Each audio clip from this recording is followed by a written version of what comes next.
Welcome back to the channel. This is Storm, and you are watching second and final part of What If Naruto became the center of DxD's strongest harem. If you enjoyed this video, please like, share, and subscribe to this channel. Not wasting no more time. Let's start the story. Although some might have interpreted it as a barely disguised insult, Naruto was aware that the man was just expressing his expertise and inquiring as to what Naruto could provide that would make them reevaluate their agreement with the Phoenix clan. I am not at all surprised, as my clan has never done anything that would catch your eye. However, the powers and abilities that I inherited from my clans are nothing to scoff at. Oh, and what would these powers and abilities be? From my mother's clan, the Uzumaki, I received a healing factor that I am sure is on par with that of the Phoenix clan. Knowledge of the art of Fuinjutsu, several distinct fighting styles, a unique style of magic, and these, Naruto said, pausing to summon the chakra chains for which his mother had gained notoriety, or not, depending on who you asked. The glowing chains caught the attention of those who had never seen them before. My mother was able to use these as well and was capable of holding down an enraged Yukai with them. With unusual seriousness, Searsex inquired, how strong was the Yukai? It was a full-grown and mature Kyuubi in its Yukai form, Naruto replied. Even Graphia appeared interested in this, since they all knew that a mature Kyuubi could easily compete against a high-class devil and win. Despite the fact that most Yukai were far weaker than their devil counterparts. Indeed, such a feat was nothing to be ashamed of. However, the clan's true strength is adaptability. For example, myself and my mother have been capable of creating these chains from our energy. I also had several cousins who had various abilities.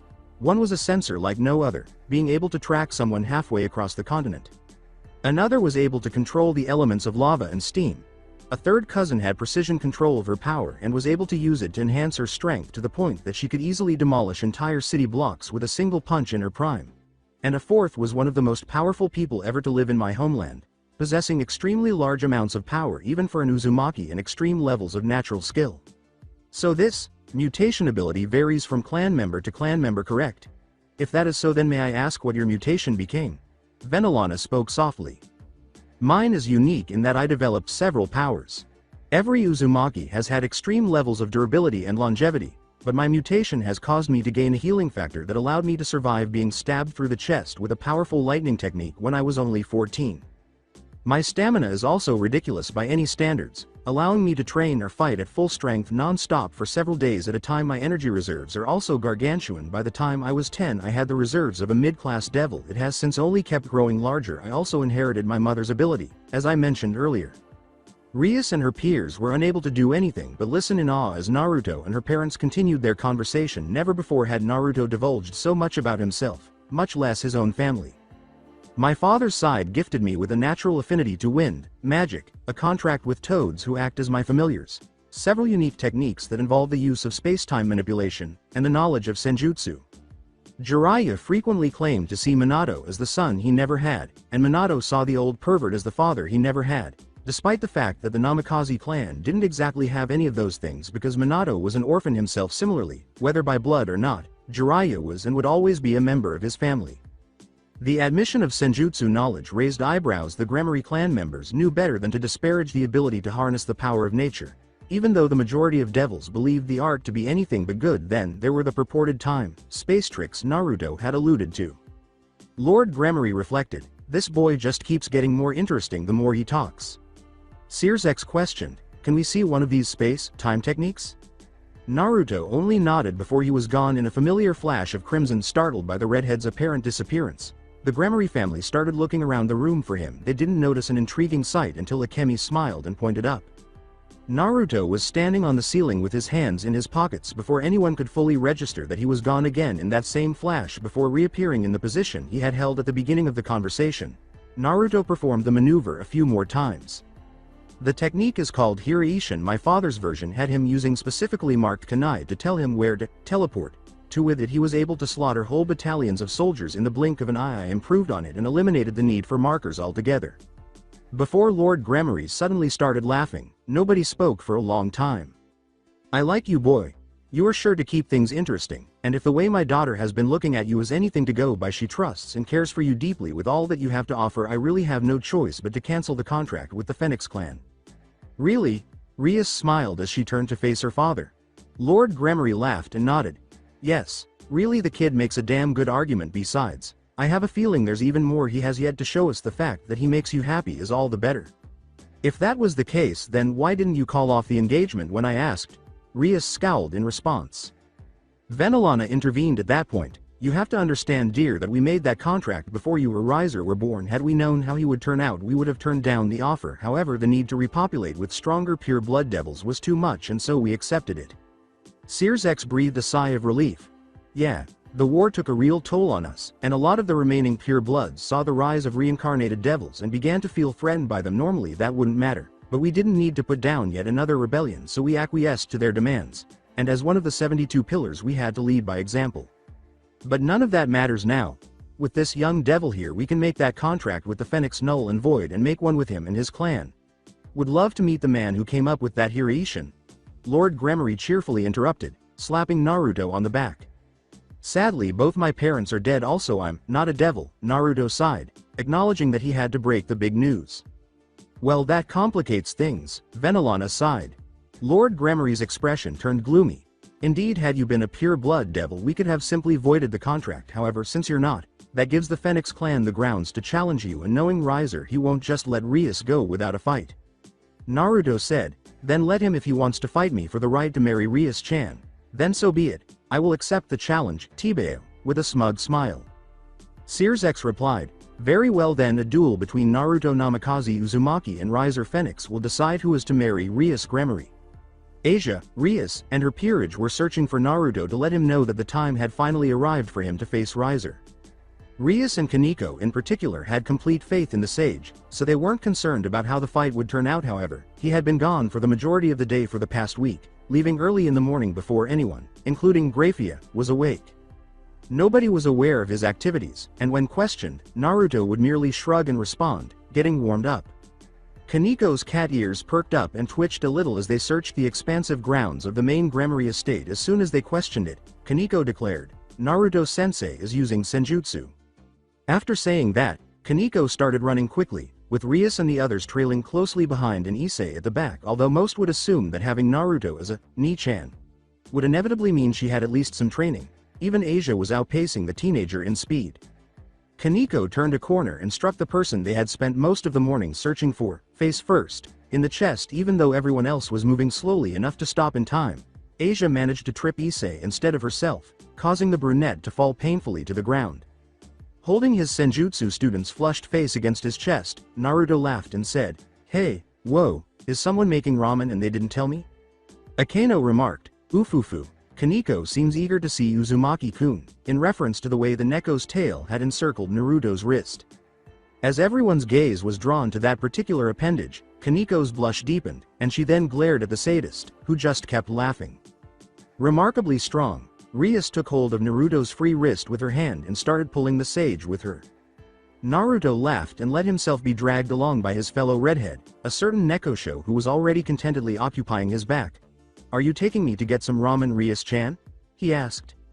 Rias said, without ever turning to face her companion, no, Naruto-kun, I'm not taking you to get ramen.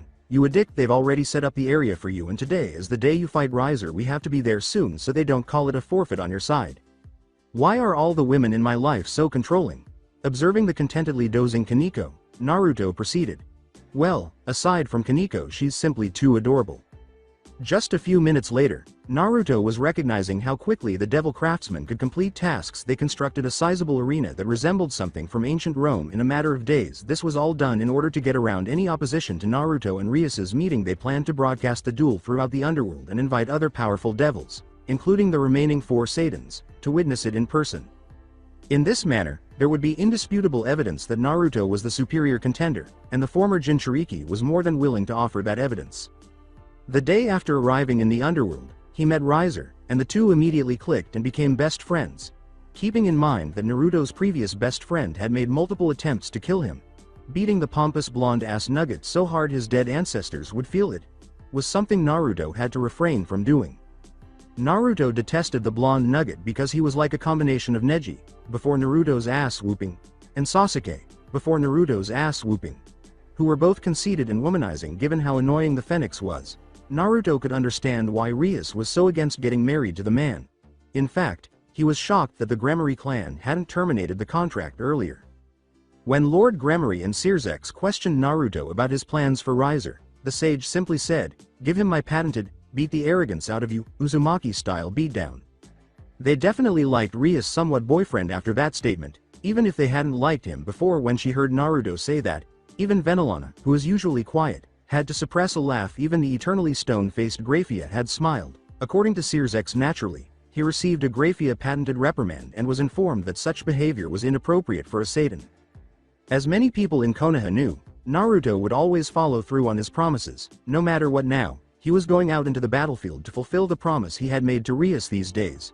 A promise from Naruto Uzumaki was as trustworthy as death. Graphia was chosen to officiate the fight because, as most people believed, she had the strength to intimidate Riser and Naruto while also maintaining objectivity throughout. Today we have the duel between Riser of the Phoenix clan and the challenger Naruto of the Uzumaki and Namikaze clans. The victor shall have his marriage contract to Rias of the Gremory clan signed and instated by the Gremory clan, while the loser shall have his made null and void. I will stop the match if I feel it has been made clear who the winner is. Do both combatants agree to these terms? As for Riser, yeah, whatever. With a smug grin, Naruto nodded his head and said, "Hi." Graphia called, "Then let the duel commence," as she leapt to join the onlookers. "Show me what a sage is capable of, Maelstrom." "Michael, look, Naruto's on and he's fighting that Phoenix kid." "Coming Gabriel. So this is the kid that put a wrench in your plans, Kokabeel. Let's see how he fares against a high-class devil like a Phoenix." "Hurry, Azazel. Master Naruto is on right now. I'm coming. Hold your horses, you three. This popcorn took a while to make, okay? So let me get this straight. Naruto sent you with this TV so we could watch him fight some random pompous idiot? You got it, Tsunade-sama. TCH, leave it to the Dobi to get into something like this. Shush, Sasuke. Look, there's that Rias girl. Wow, like father like son, I guess, haha." Riser mimicked Naruto's arrogant grin and said, "I'll let you have the first shot." "All right, let's see how good those flames I've heard so much about are," Naruto said with a simple shrug. After racing through several hand seals, Naruto yelled, "Kaden. Karyu Enden, fire release. Fire Dragon Flame Bullet." To everyone's amazement, Naruto exhaled a bus-sized stream of fire that eventually formed a dragon's roaring head. To everyone's further surprise, the attack was directed at the sky, where it scattered in a shower of heat and sparks, rather than Riser. Riser mockingly said, "Huh? Can't even aim your technique right." "Not quite, just something I learned from a friend of mine. Now watch," Naruto said without flinching. To everyone's astonishment, the underworld's once clear and hot day had turned into a downpour with the sound of thunder and his brother lightning crashing. Ajuka Beelzebub, who was sitting with the other Satans in the stands and was shielded from the unexpected downpour, decided to comment on Naruto's small move, saying, "Interesting, he essentially popped a cloud and forced it to begin raining much sooner than it would have naturally, but I wonder what he's planning to do with it." That question piqued the interest of the devils around him, who heard what he had to say. The attention was on Naruto as he named his technique, Suiden, Suiryuden no Jutsu, Water Release, Water Dragon Bullet Technique, after performing a quick series of hand seals once more. Suddenly, all of the rainfall and the water that had permeated the now muddy ground came together to form one body where there had only been puddles and raindrops. A huge dragon made of the life-giving liquid appeared in an instant with a watery growl. It charged Riser with unexpected speed, determined to devour him in its whirling maw. Riser merely scoffed in spite of the attack's fierce appearance before stepping aside and avoiding the beast's head. As he was about to make fun of Naruto for missing a second time, he saw that the dragon had turned abruptly and was attempting to coil around him. Riser swore under his breath and leapt into the air.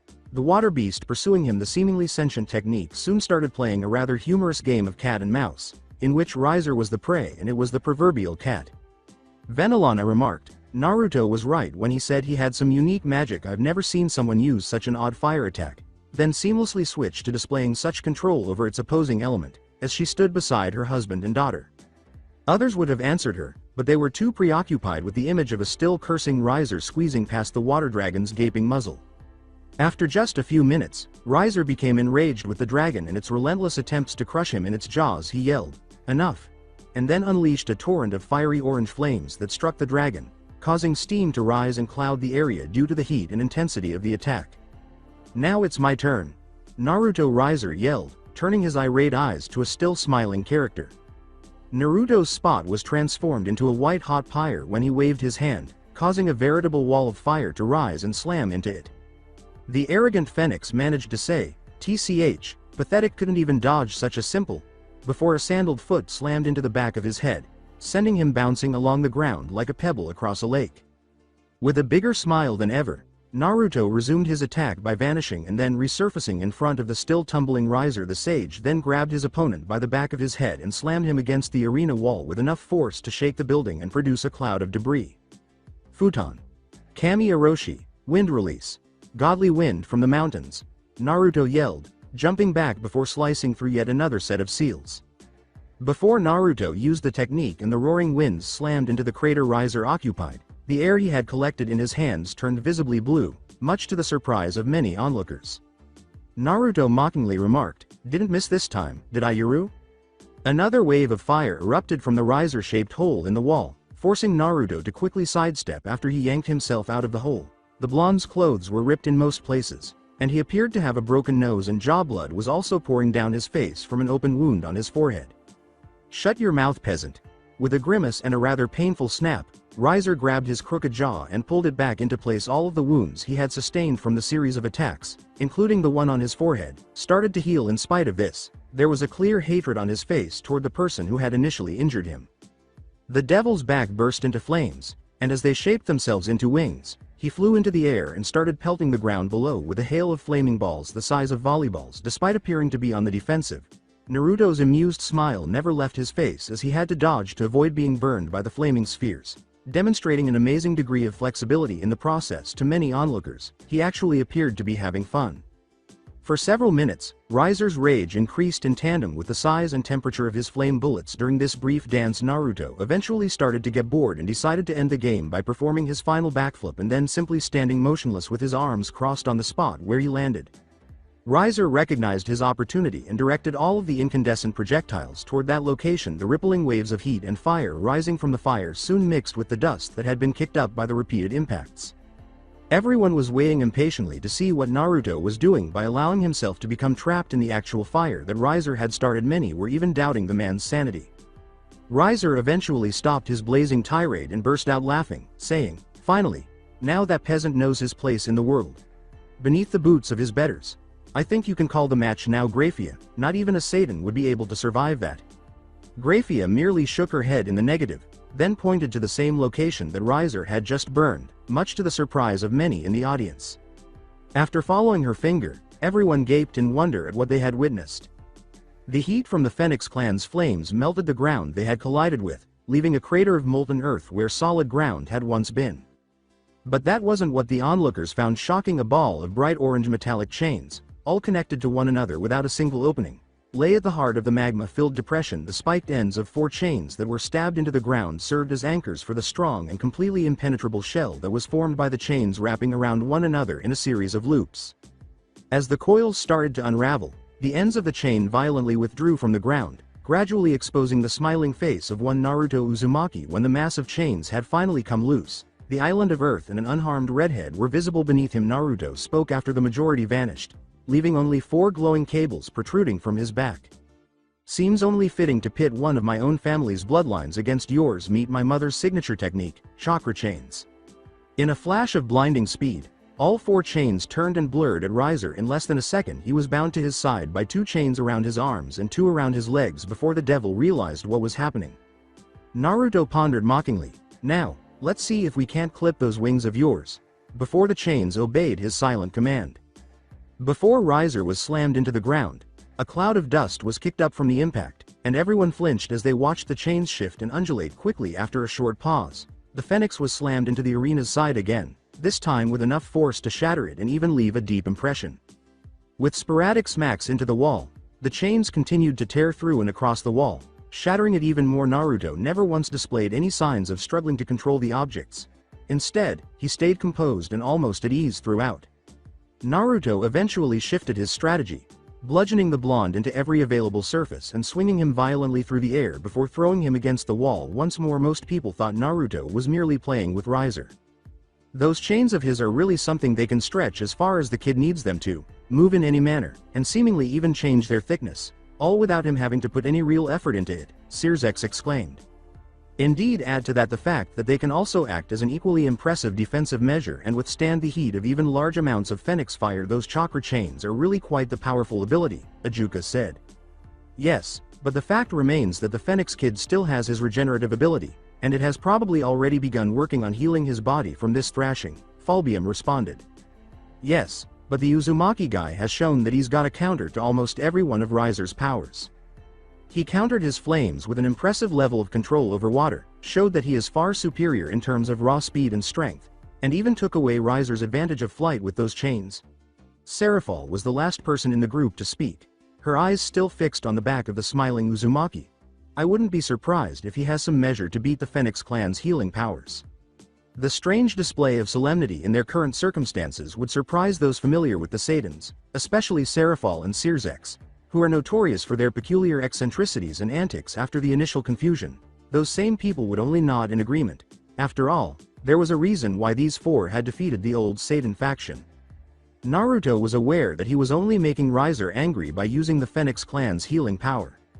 He was aware, though, that to those observing, this was not only a superb demonstration of his consistent superiority over Riser, but also a methodical demonstration of his clan's far greater power than that of the Phoenix clan.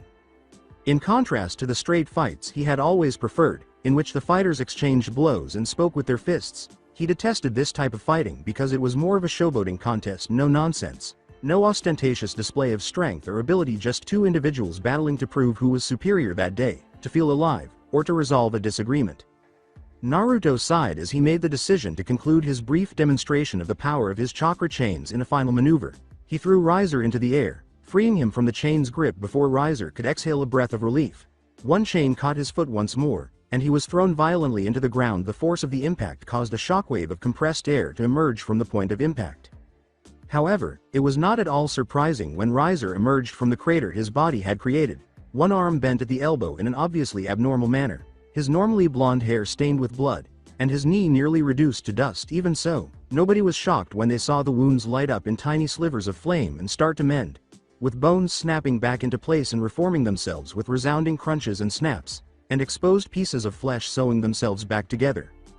With a broad grin and his arms folded, Naruto simply stood there and said, "That can't be healthy." Naruto would have perished multiple times from Riser's glare of unadulterated hatred if appearances could kill. This was more about the way he was losing than it was about losing to the red-haired teenager. That smile never left Naruto's face during the fight, if you can call it that, and he never once showed any signs of genuinely trying by saying that Riser Phoenix had no chance and that the sage was so much superior to him that he wasn't even worth the effort. He was making fun of Riser. Everyone who watched the match could see all of this.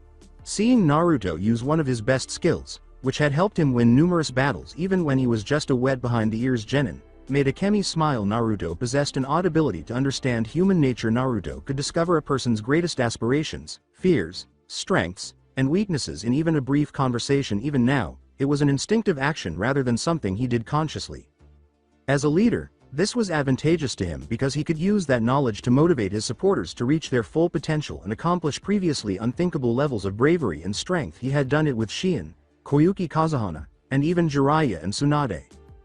Because he could press all the right buttons, he was also able to make his enemies make mistakes in battle that they otherwise wouldn't have. This was his greatest weapon against them. Riser was the most recent victim of this power, which could use a few words or a straightforward gesture to take advantage of their weaknesses and fears and turn a battle in his favor. Riser was engulfed in a conflagration that burned so hot that the air surrounding him turned into a visible vapor, and the ground beneath him started to melt as a result of the high temperatures the devil's flames were extinguishing. He had murder and hatred burning in his eyes. The blonde's heat was palpable even to spectators. This is the true power of the Phoenix clan. The winds and flames bow to us, and when I destroy you I'll make Rias and even that vixen who seems so fond of you mine. I'll make them my women. Akemi started laughing out loud, attracting the attention of the other onlookers. This idiot just signed his own death warrant. Akemi responded, noticing the curious looks she was receiving, wiping away the tears that had formed from her laughter. Naruto would have been happy with just wounding the dumbass pride, but now? Not even his ashes won't remain for you to put in an urn. Riser made a motion that summoned a literal tsunami-sized wave of flames, sending it hurtling toward the motionless Naruto. He took action just as it was about to fall on Naruto and burn him to ashes. Suddenly, there was a heavy, oppressive force that made it difficult for many of the lesser devils to breathe. Even Riser, who had been practically laughing, paused and watched in disbelief as a translucent shroud of a dark blue that almost looked black engulfed Naruto's form. Though some could speculate based on his clenched fists and firmer posture that shouted battle ready, Naruto's long bangs obscured his eyes, making it difficult to see exactly what was going through the sage's mind. When he looked up, everyone in the audience was shocked to see that the Uzumaki's typically vivid blue irises had been replaced by icy chips that made everyone's spines tingle. A thin line of icy detachment had replaced the smile that had been on his face. Knowing that Naruto might be about to maim the bastard, Rias felt a little sorry for Riser, but in her opinion, the bastard deserved it. Akemi's smile, which covered her face, conveyed to everyone how thrilled she was to see this aspect of Naruto emerge. Asia looked anxiously at her older brother's figure, a little alarmed that the aura of warmth and security that he always seemed to project had vanished and had been replaced by one of icy danger. Knowing that Riser had been essentially pleading for the beating he was going to get by threatening the people Naruto valued most, Kaneko sat idly. Akeno eagerly observed, utterly mesmerized by the show of strength Naruto was displaying. She would freely acknowledge that Riser would have easily defeated Rias' entire peerage, but here was Naruto playing with the haughty ass in a way that was uncannily similar to how she used to play with her opponents. However, she didn't think the fight was causing Naruto to become sexually aroused. The power that these two titans were releasing left Kiba and Issei sitting in amazement. True, Riser was getting his ass handed to him, but he had won his share of rating games and was still a formidable devil in his own right. Liza was just as amazed by what she saw. Naruto had admitted to her that he had once been viewed as the weakest member of his village and the last to die, but that he had achieved his current position of power through hard work and sheer willpower. She was eager to see what she could accomplish with Naruto's assistance if this is what it looks like when someone truly trains their hardest and puts their all into becoming stronger. This young teen was exerting enough power to be on an equal footing with one of the four Saiyans, who watched in observant silence. His strength was demonstrated by the fact that he was doing so without displaying any signs of stress and instead appeared relieved. They were all drawn to Akemi's statement, "Say hello to the Kami no Shinobi, the Nidaime Rikudo Sennin and hero of the Fourth Shinobi World War, Naruto Namikaze Uzumaki." With a flash of his trademark red trailing behind him, Naruto vanished in an instant, literally punching a hole through the wave of flames as it collapsed in on itself. Riser was then suddenly projected into the air. Courtesy of a donkey kick to the chin, the audience was then treated to yet another surprise when four Narutos appeared, each of them clutching a baseball-sized sphere of glowing blue energy. Calling out, "You!" the first clone leapt into the air and slammed the glowing sphere into Riser's back, sending the blonde higher in the air. A second clone also leapt to its feet, but instead of copying its predecessor, it yelled, "Zoo!" before being launched farther into the air by the first clone. The third clone continued with a "MA." After using the second as a launching pad to get to Riser's current altitude and launching its attack into the Phoenix as well. The third launched the fourth even higher above the arena, where it attacked Riser and concluded, "Ki." With his own glowing sphere, Naruto himself vanished from view once more and materialized above Riser, who was now several hundred feet in the air. His method, however, was nearly as big as the sage himself and far larger than the baseball-sized ones the clones had employed. Uzumaki Renden. Rasenrengen, Uzumaki Combo, Spiraling Sphere Barrage. In the eyes of many onlookers, Riser was reduced to a blur as he fell back towards the ground with such force even those in the stands had to cover their faces to avoid getting covered in the collision's debris because his impact with the harsh ground was so powerful that the earth itself shook. By controlling his wind affinity, Naruto was able to slow his descent and land on his feet with such gentleness that it was nearly silent. Many of the spectators' faces showed shock at the strength of such a move and, indirectly, the power the user had to have to pull it all off when the cloud of dust and debris eventually cleared. Even Graphia was openly gawking at the mass amount of destruction Riser's impact had caused. The ground of the arena cracked and uplifted in some places, creating what almost looked to be a small-scale version of a mountainous region. Hell, she was prepared to end the match right then and there, even though Riser might be able to leave because Naruto didn't even appear to be tired. When the extra devil saw that the Phoenix clan member was still moving in some way, she decided against it. Everyone could see the 2 marks the attack had left on him, even though his wounds were healing. There was a baseball-sized indentation on his back where he had been hit, but what was even more startling was that there were grooves carved into the indent, indicating that despite his family's reputation for healing, he had sustained some severe burns, internal damage, and possibly even scarring. The same wound covered his entire chest. It was much shallower than the one on his back, but it was still quite serious. Everyone questioned how Naruto's attack could have produced such a gory scene.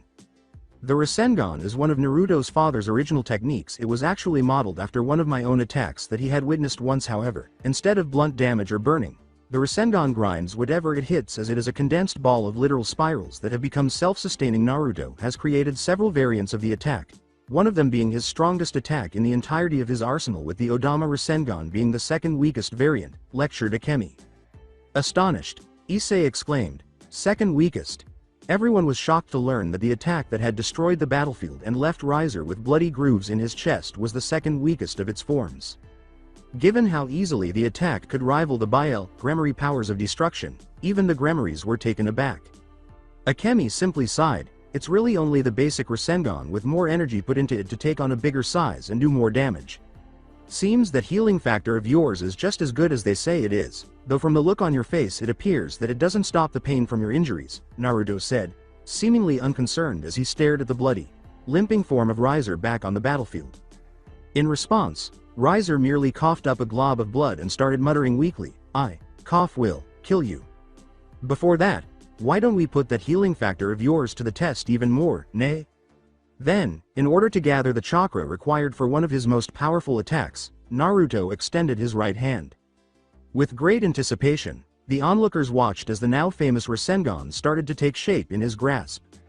The wind started to swirl and pick up speed around the technique gradually before it was visible. Then they heard it, a barely perceptible buzzing that no one could make out. However, the buzz soon became more intense, and even Kaneko and Grafia were shocked to discover what it was. The sound was the air surrounding the technique screeching, as though the technique itself was grinding against it. The wind was now a very noticeable bluish-white coloring, whereas previously it was only somewhat transparent. The devils watched in complete disbelief as the wind started to gather around the spiraling sphere to form a huge, fast-spinning shuriken. Even for the crowd, who were hundreds of yards away, the screeching noise was now nearly deafening. Futon.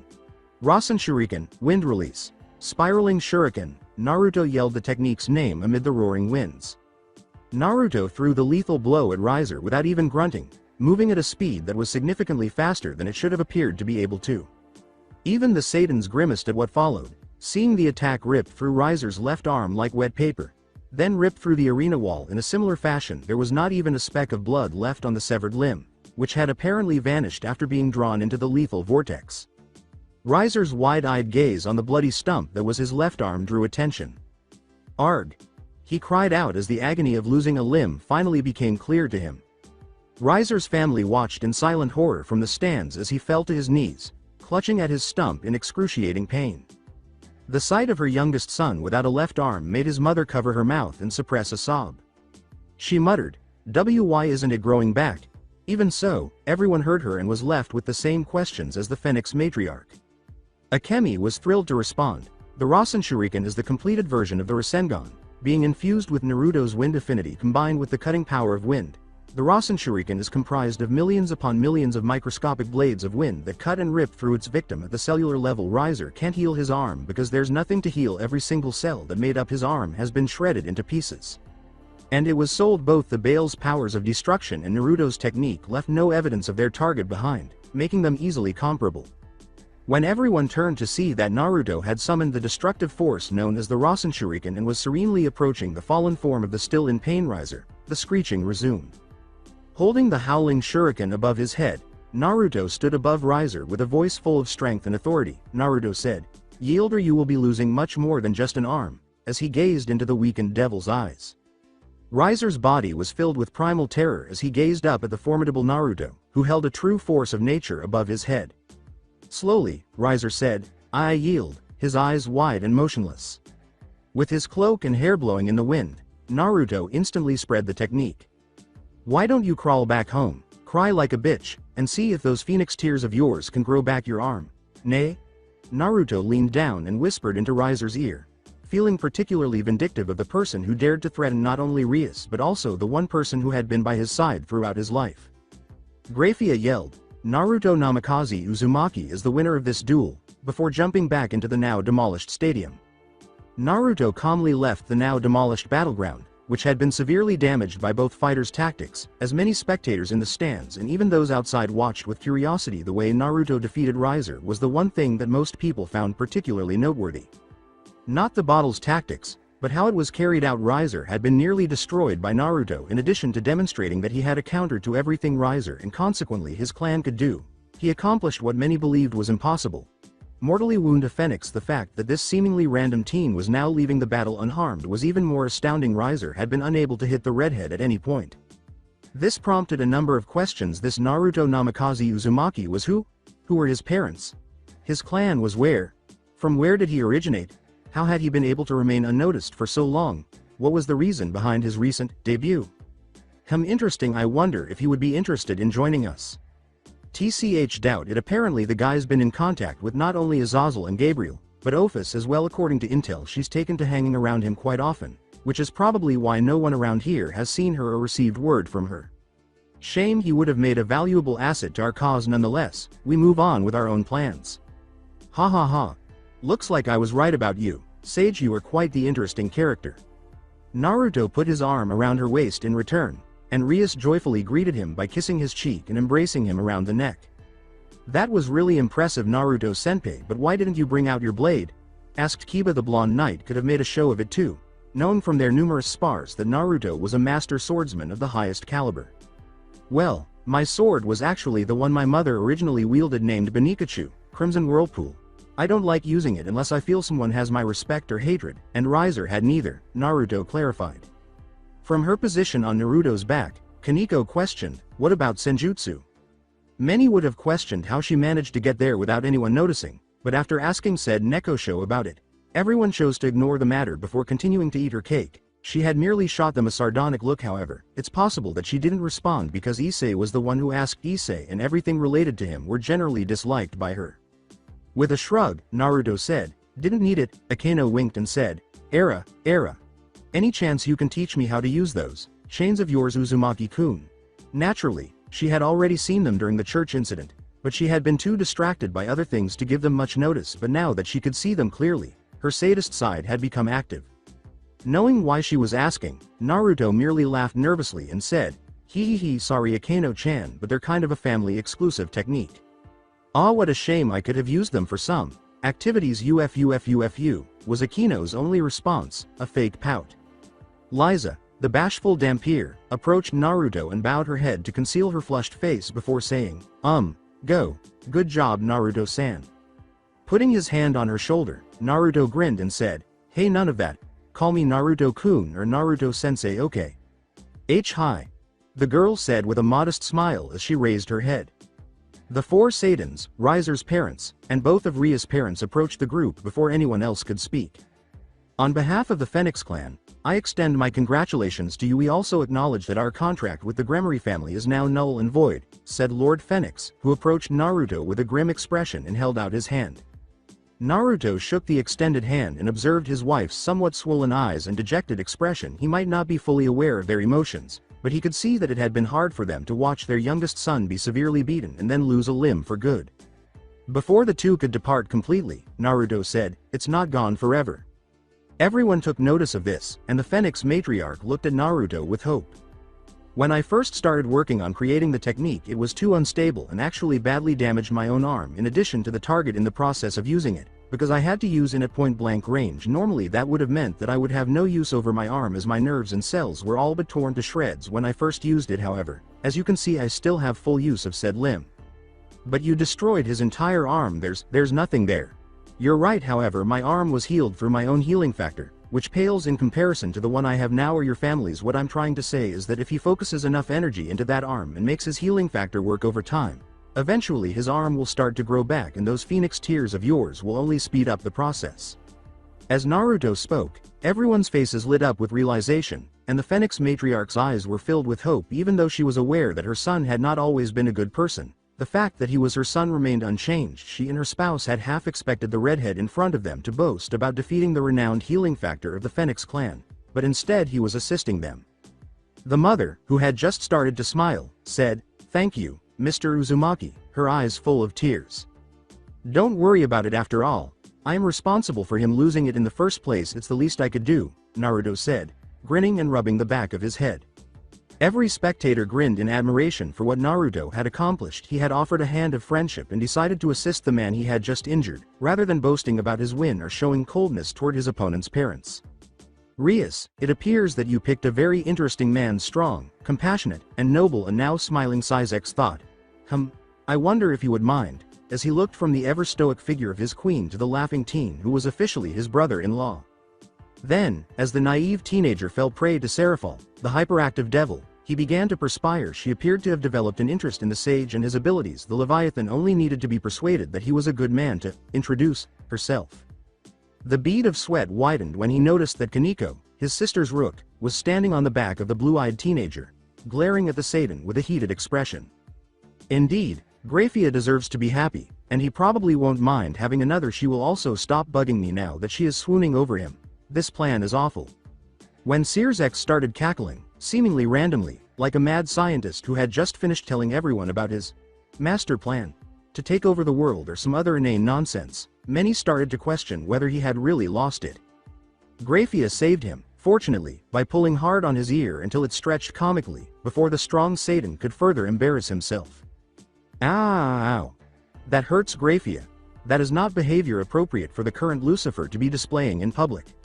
Naruto emerged from the shower later that evening, exhausted, wiping his rather long hair with a fluffy towel. His hair used to be short and spiky, defying gravity's laws before. Now that it was so long, it was too thick and heavy to stand up, and it fell in rough waves that combined his father's spiky hair with his mother's silky locks. Many women in his life had demanded, that he let it grow out, but he had frequently considered getting it cut because it was difficult to dry and fight with. Naruto was thinking about his hair when he didn't notice the person at the foot of his bed. However, it's also possible that her stiff posture made her appear like a statue in the darkened room. When Naruto finally noticed the figure, he let out a manly grunt of surprise. Okay, so it wasn't really a grunt or manly. Instead, he yelled like your girlfriend did when she saw a spider in the shower and started demanding that you kill it. Being Graphia, she was unimpressed by the action and simply waited for Naruto to calm down and control his heart rate. At the age of 17, the extra devil noticed that Naruto was no longer in danger of having a heart attack and said, I apologize for intruding on you like this, Naruto-sama. What's with the sama crap? Said the teen, raising an eyebrow at the added suffix. As you are now engaged to Rias-sama and I am the maid of the Gremory house, it is only fitting that I address you as such. Naruto pinched the bridge of his nose and sighed. People referring to him as Naruto-sama, Uzumaki-sama, or some other similarly stuffy title was nothing new since he had contributed significantly to their eventual victory over the megalomaniac Tobi, Obito. He had actually been nearly universally harassed by it following the Fourth Shinobi War. In fact, some extremely zealous individuals had even gone so far as to create an entire religion centered around him. He had attempted, and regrettably failed, to stop that. But when he had left his dimension all those months ago, he believed he had been freed from the whole ordeal of titles that were too respectful. Naruto asked, already knowing the answer, I have a feeling that no matter what I do or say you are going to keep referring to me with that title, huh? Correct. Graphia snapped back after letting out another sigh. Naruto simply gestured for the maid-themed devil to proceed by waving his hand. I came here to thank you for doing what you did for Rias-sama. I've known her since she was a child and have grown attached to her and wish nothing but her happiness. However, I knew I had no place to argue against the contract that would eventually ruin that. Not only do you make Rias happy, you are also powerful enough to keep her safe from harm and have given her one of her deepest desires. You have done what I nor her brother or parents could. For that I thank you. The next thing Graphia did made Naruto very uneasy. She dropped to her hands and knees and knelt at his feet. Being Naruto, he did not like that at all. Leaning down, he took the Lucifuge by the arms, pulled her gently to her feet, and gazed into her inquisitive eyes. None of that. I did what I did not for the glory it would bring, but because Rias-chan asked me to, and that's it. So I don't need you bowing to me like that now or ever, all right? The level of conviction in Naruto's voice startled Graphia on the inside. It proved to her that he was being honest. To think that he voluntarily put himself in a position where he would be closely observed and scrutinized because Rias had only asked him to, and that he fought a complete stranger about whom he knew very little. It revealed a lot about Naruto's character, and Graphia was starting to understand why the people he referred to as his precious people treasured their relationship with the Uzumaki and knew that he would always do everything in his power to ensure their happiness and safety. This was also the reason Naruto attracted so many fangirls and so many women who wanted to marry him. After being taken aback by Naruto's resolve, Graphia collected herself when they heard the door open and Rias enter. She wore something that made Naruto blush a lot and practically drool. The Gramarye heiress's smooth alabaster skin seemed to glow in the dim light of the room as she wore a very see-through black lace teddy that hung off her ample curves. She hid her more intimate areas with an equally lacy black bra and panties set underneath the skimpy item that only reached her mid-thigh. Her immaculate skin and bright red hair, which cascaded past her shoulders in glossy waves, complemented the ensemble's color. Naruto most likely would have immediately jumped the devil and consummated their newly formal marriage if he hadn't possessed his fabled strength of will. Rias was different from the sage, who may have seen many nude women in his life. Jiraiya made sure of that, and performed the vertical tango with many attractive women. There was something to be said for the beauty of a pure-blood devil, even though Kunoichi were inherently more curvaceous and fit due to their training and daily lifestyle. "Help me, Kami-sama." Unaware of the impact she was having on her fiancé, Rias asked, "Graphia, what are you doing in here?" Graphia raised her head and said, "I apologize, mistress, but I was merely making sure that Master Naruto was comfortable and taken care of. I'll be taking my leave now." The silver-haired maid followed her instructions and left the two alone. After giving them a final bow by doing this, Rias was able to focus on the man who had prevented her from entering into an unwelcome marriage contract. It was a little strange how that turned out, now that she thought about it. She was pleased with the outcome, though she was still bound by a contract to marry someone, but that someone was a good, kind, intelligent, and strong person. The fact that Naruto was not ugly at all was a huge plus. With that in mind, Rias used this opportunity to examine Naruto closely. Yes, she had previously slept with him, but she hadn't really had a chance to examine him because he was usually asleep, wrapped in thin sheets, or wearing a shirt. But now here he was, shirtless and just out of the shower, and she was really pleased with what she saw.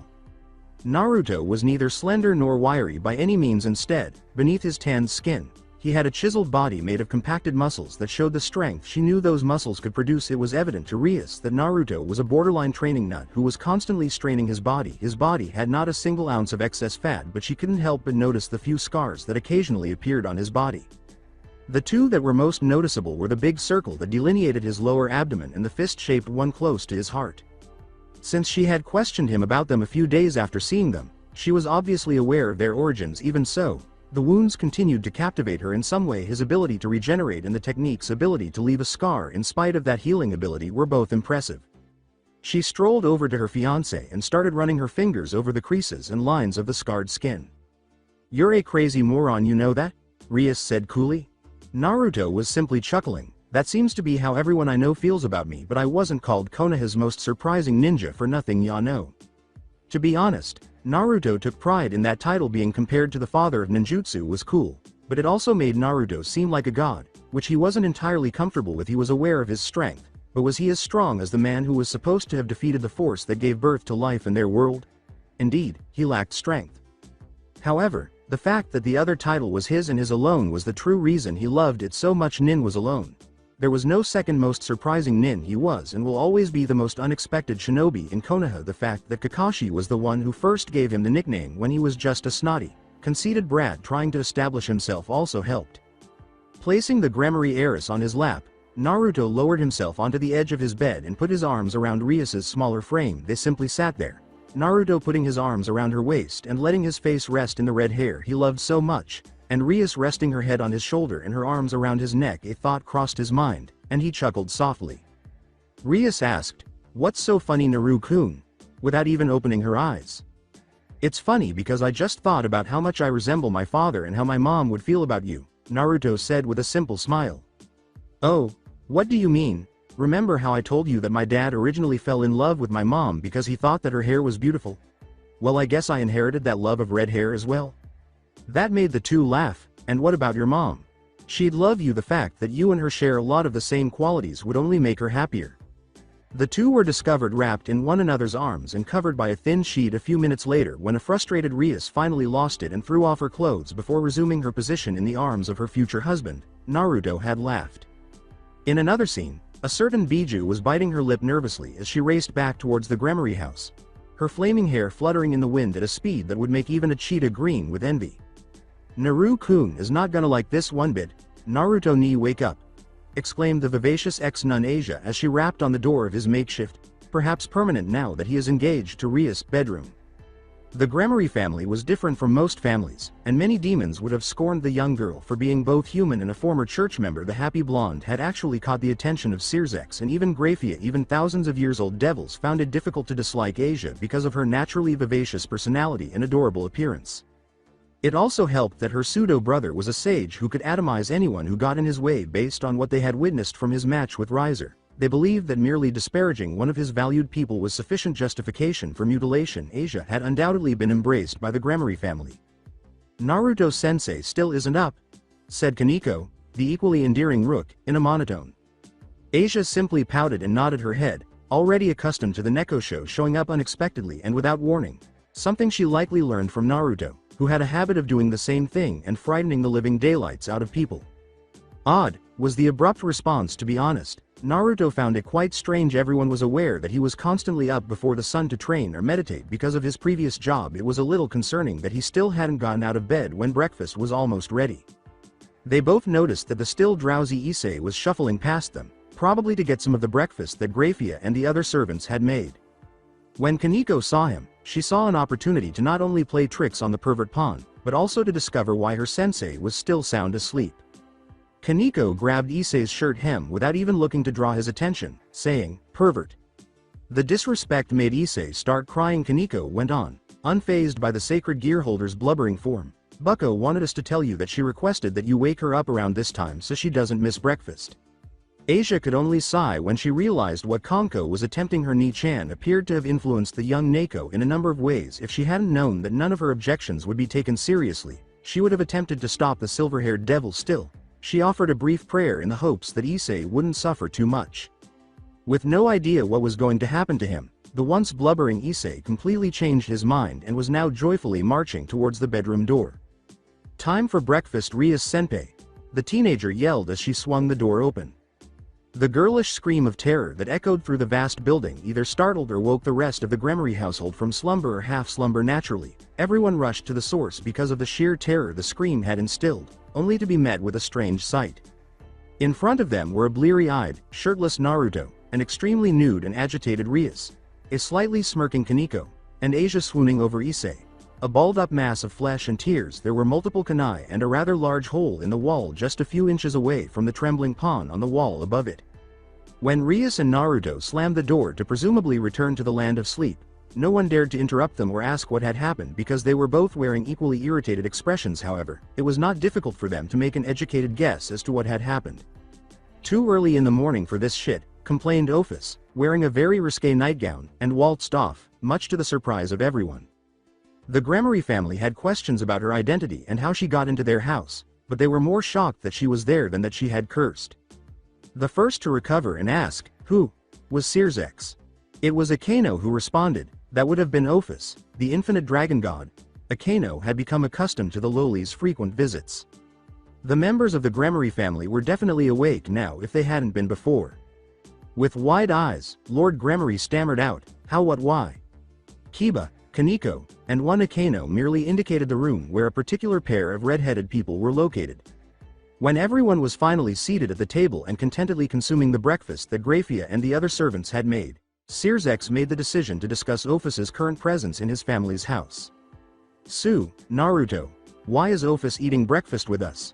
Naruto calmly responded, choosing to be a bit of a smartass. "I assume it's because she's hungry."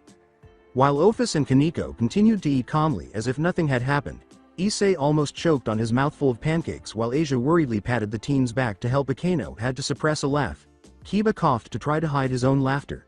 Rias covered her mouth to hide her smile. And Liza tried to hide her laugh by looking down and sinking further into her seat. An irritated eyebrow twitched at Cirzek's casual dismissal. He kept going. "Let me rephrase that. Why is one of the strongest beings in existence eating at our table like it's the most normal thing in the world?" Naruto was forced to maintain a grin. "Well, that depends. I assume you're doing it because this is your family's home and I'm doing it because I was invited to."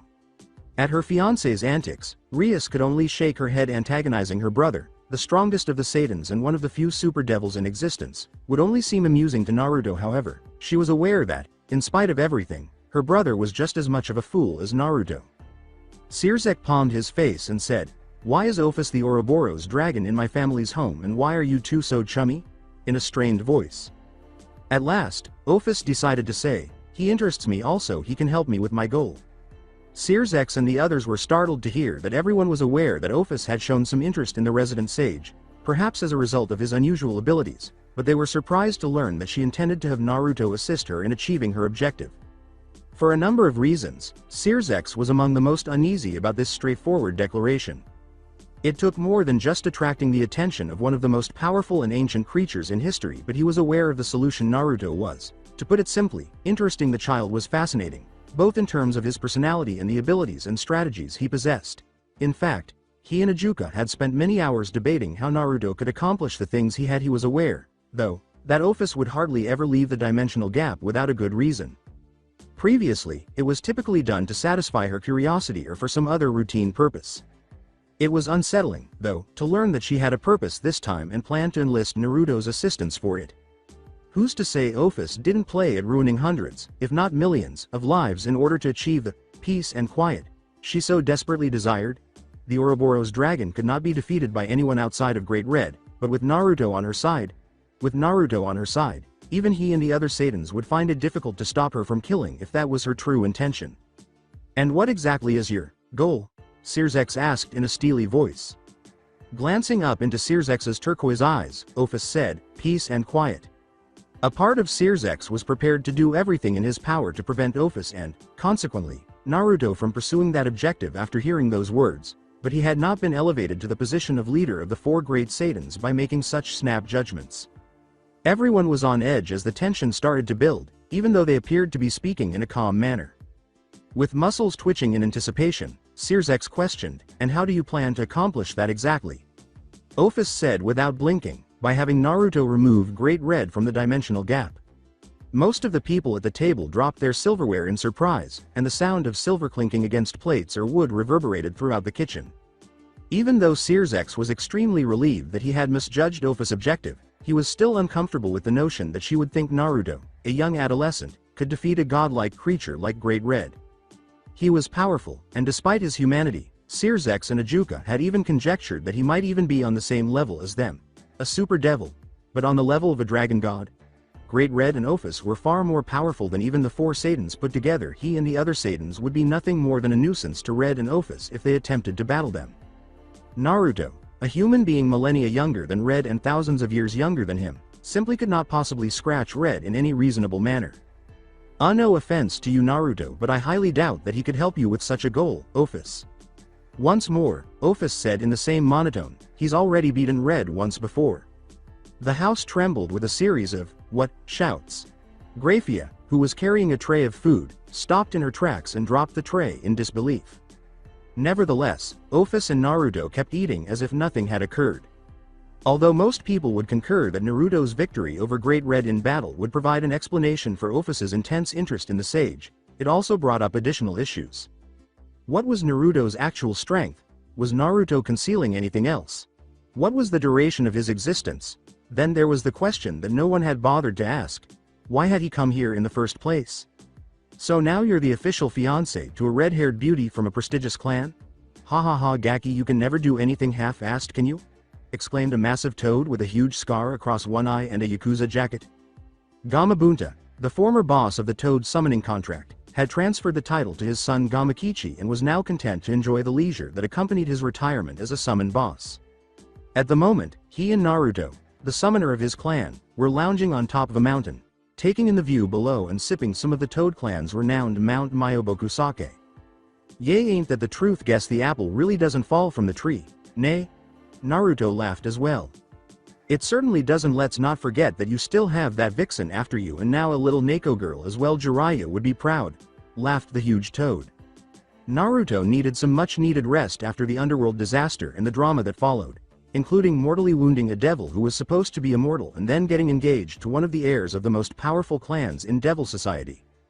Finding out what made him tick and trying to get some sexual rise out of him had made Rias even more determined, which didn't help since he was engaged to her. He wasn't particularly bothered by either of those, but he wasn't ready to tell her everything about himself just yet. There was still a lot he hadn't told her, even though he had disclosed a few things, such as his parents, his occupation, his former Jinchuriki status, and his involvement in the Fourth Shinobi War. The amount of crap he had to endure as an orphan and the village's scapegoat was something he was reluctant to share with her. Then there were the things he had witnessed and done during the conflict, which had transformed him. Then there were the individuals, both living and deceased, such as Tsunade, Haku, Kakashi, Gaara, and countless others, who had gradually joined his fictitious family. Since she was a bright young woman and had grown up as the younger sister of one of the Mao, who were essentially war heroes themselves, he was certain that she had some idea of what he was keeping from her. She was also certain that she was not at all ignorant of the horrors and atrocities of war. Even though they were engaged, he still didn't feel comfortable opening up to someone he had only known for about 3 months. But Rias wasn't his only concern. As the last of 2 powerful clans and the soon-to-be technical head of the Gramarye House alongside Rias, Searsex had to go and open his big fat mouth and say that he could definitely start his own harem. Akemi was still pressuring him to become her mate, which was getting harder and harder to refuse, and Kaneko had grown even more needy and had even begun making suggestive moves on him, which greatly unnerved him because of how old she looked. The snarky bastard then made an effort to overtly imply that Naruto should include Serafal and Graphia in his harem of awesomeness. Naturally, Graphia had scolded Lucifer for bringing up the idea, but later that evening, she confronted Naruto and promised to fulfill any of his needs in her capacity as the Gramarye household's maid. Serafal had simply winked at him after shrugging at the suggestion. Naruto is still perplexed as to why those 2 strong, attractive, intelligent, and well-respected women would not object to being in a harem. He was certain they would protest in every way, but they didn't. Rias simply shrugged and said, though it's somewhat rare these days, it is still a pretty normal thing. After all, Riser's peerage were all women that I'm sure he had sex with, and he would be far from the first to do so. Naruto had been even more certain that she would have spoken up about him beginning his own harem of women. Naruto didn't understand how he got into these predicaments. Then there was the information that Akemi had shared with him regarding the thing that lived in a sealed dimension, a creature so dark and strong that it had used up all the strength of the God of the Bible to simply disappear. Yes, he didn't want to get involved with that without doing a lot of planning. Naturally, though, that wasn't the end of it. In addition, there must have been a group of strong, malevolent villains who desired to liberate the entity in order to use its power. Bunta, you ever feel like Kami is just toying with you for his or her own amusement? Naruto said loudly. Gaki, I'd be lying if I didn't say that that didn't sound like your whole life in a nutshell, replied Gamabuta. Thought so, Naruto said with a humorous sigh. But he look on the bright side. You get a harem full of gorgeous and powerful women to make up for it. Though if you piss any of them off, well, it was nice knowing ya, Naruto, Gamabunta gasped. Thanks Bunta, ya really know how to cheer a guy up. Ba, just forget about all that right now and let's enjoy the rest of this sake before I have to go back home and deal with the missus. As they cheered, Kampe, Rias questioned her finesse. Wait, so you've known about this Naruto-kun? She and her peers were currently tidying up the Kuo Academy student council room in preparation for one of the world's most prominent events. Naturally, Naruto was lending a hand by using his always helpful team of Kage Bunshins. The leaders of the 3 factions would be meeting today to discuss the prospect of not only signing a new treaty but also potentially ending hundreds of years of hostility. This was going to be a historic day. Azazel with 3 fallen escorts, Searsex and the other Mao, and Michael and Gabriel would all be present. Yeah, remember I bumped into Michael and Gabriel a few weeks ago? Well, when I was talking to them they mentioned that they would like me to act as a sort of neutral party to the debates. Azazel agreed with that, and so have your brother and the other Mao, replied Naruto with a smile. I guess that makes sense with you being on friendly terms with each of the factions, though wouldn't our engagement kind of throw that off balance? Rias asked. Normally yeah, but since I've done plenty of high-class jobs for the other 2 factions, our engagement is proof that I'm on good terms with devils as well. At least that's what your brother says, laughed Naruto. And what's that supposed to mean, him? As soon as Naruto turned to face the floor, a bright red seal with Lucifer's crest appeared, revealing the forms of Serafal, Ajuka, Falbium, and Searsex. Lucifer. That you're a goofball, Naruto said with a smile. Like you're one to talk, Searsex returned the call. Serafal called out, Naruto-tan, and hurled herself at Naruto like a homing missile before Naruto could respond. Simultaneously, a golden glow emanating from the opposite side of the now somewhat claustrophobic room signaled the arrival of Gabriel and Michael. Gabriel had imitated Serafal and hurled herself at the Uzumaki with the cry, Naru-chan. Soon after, Naruto was the target of not 1 but 2 flying tackles, which resulted in a human sandwich with Naruto at its center. Naturally, sparks flew when both women quickly realized that they weren't the only ones embracing our fortunate red-headed protagonist. Everyone there was aware of the rivalry that existed between Seraphol and Gabriel. Everyone was aware that they were constantly attempting to show up for each other in one way or another, but nobody truly understood where or why it had begun. Naruto had been hauntingly reminded of a certain scarecrow sensei of his and said sensei's eternal rival, after hearing some of the things they had done in an attempt to prove who was the better of the two. Sometimes, Naruto thought to himself, I swear, it feels like I never left the elemental countries. Azazel made the decision to step in before a full-scale conflict broke out between the two, which might have been inevitable given the glares they were giving each other. As much as I enjoy seeing the kid in pain, you might want to let him go before he dies due to lack of oxygen, the Fallen joked. Naruto's face, which was now wedged between their bosoms, was turning a strange shade of blue when both women looked down. Gabriel had enough curves to start the lethal hug of beautiful death, even though she was not nearly as busty as Seraphol. The young Uzumaki gasped and coughed for some much-needed air as both of them quickly released their grip after realizing they were just seconds away from killing the object of their affections. Before the leaders of each faction locked eyes and the tension in the room became distinctly more apparent, everyone laughed heartily at Naruto's misfortune, fortune in the eyes of most. The four Saiyans had no reason to despise Michael or even Azazel, but they were aware that both angels had good reason to be suspicious of them, primarily because their predecessors' schemes were partly to blame for the Great War in the first place. Strangely, the devils in the room became even more cautious as a result of the two angels' caution. Fortunately, Naruto clapped his hands and said, well, we might as well get this over with, nay? I hate having to be part of these boring meetings longer than I have to be after all, before an awkward silence could descend. The faction leaders each gave Naruto a thank you look for breaking the ice, as it were, while everyone laughed at his immaturity. Naruto unlocked a huge circular mahogany table with matching chairs that were slightly more comfortable thanks to black leather backings. He did this by clapping his hands on the room's floor and sending a tiny spark of his chakra into the seal there. The various groups positioned themselves in a triangle, nodding to one another in order to avoid interfering with the proceedings. Rias and her peerage moved aside and stood close to a wall even though he didn't think he would have to. Naruto simply crossed his arms and moved to the side of the table to referee the argument. He was aware that none of the people in the room were hotheads or even hostile toward one another. Even though the tension was high, were they wary of one another? Indeed, but as a shinobi, Naruto was aware that being cautious was always a good idea, particularly when interacting with possible allies. Azazel was the first to speak up unexpectedly. I agree with the kid, I don't want to be here longer than I gotta be, so let's get straight to the point. Yeah? I think we can all agree that we wish to renew the current ceasefire while also instating a new treaty of sorts to put an end to the years of tension. Searsx said quietly, I am in full agreement with Azazel, though the question remains, what kind of treaty will this be? A trade treaty like the ones humans have between allied countries? Then Michael said, that would seem to be the best route to go, though it must be said that attempting to do so would be difficult with things as they are now. His voice was gentle and melodic. Ajuka raised his eyebrows. Yes, ideally we would love to just instate the treaty, but I think we all know that none of our manufacturers or farmers would be okay with trading with a race they've hated for several hundred years.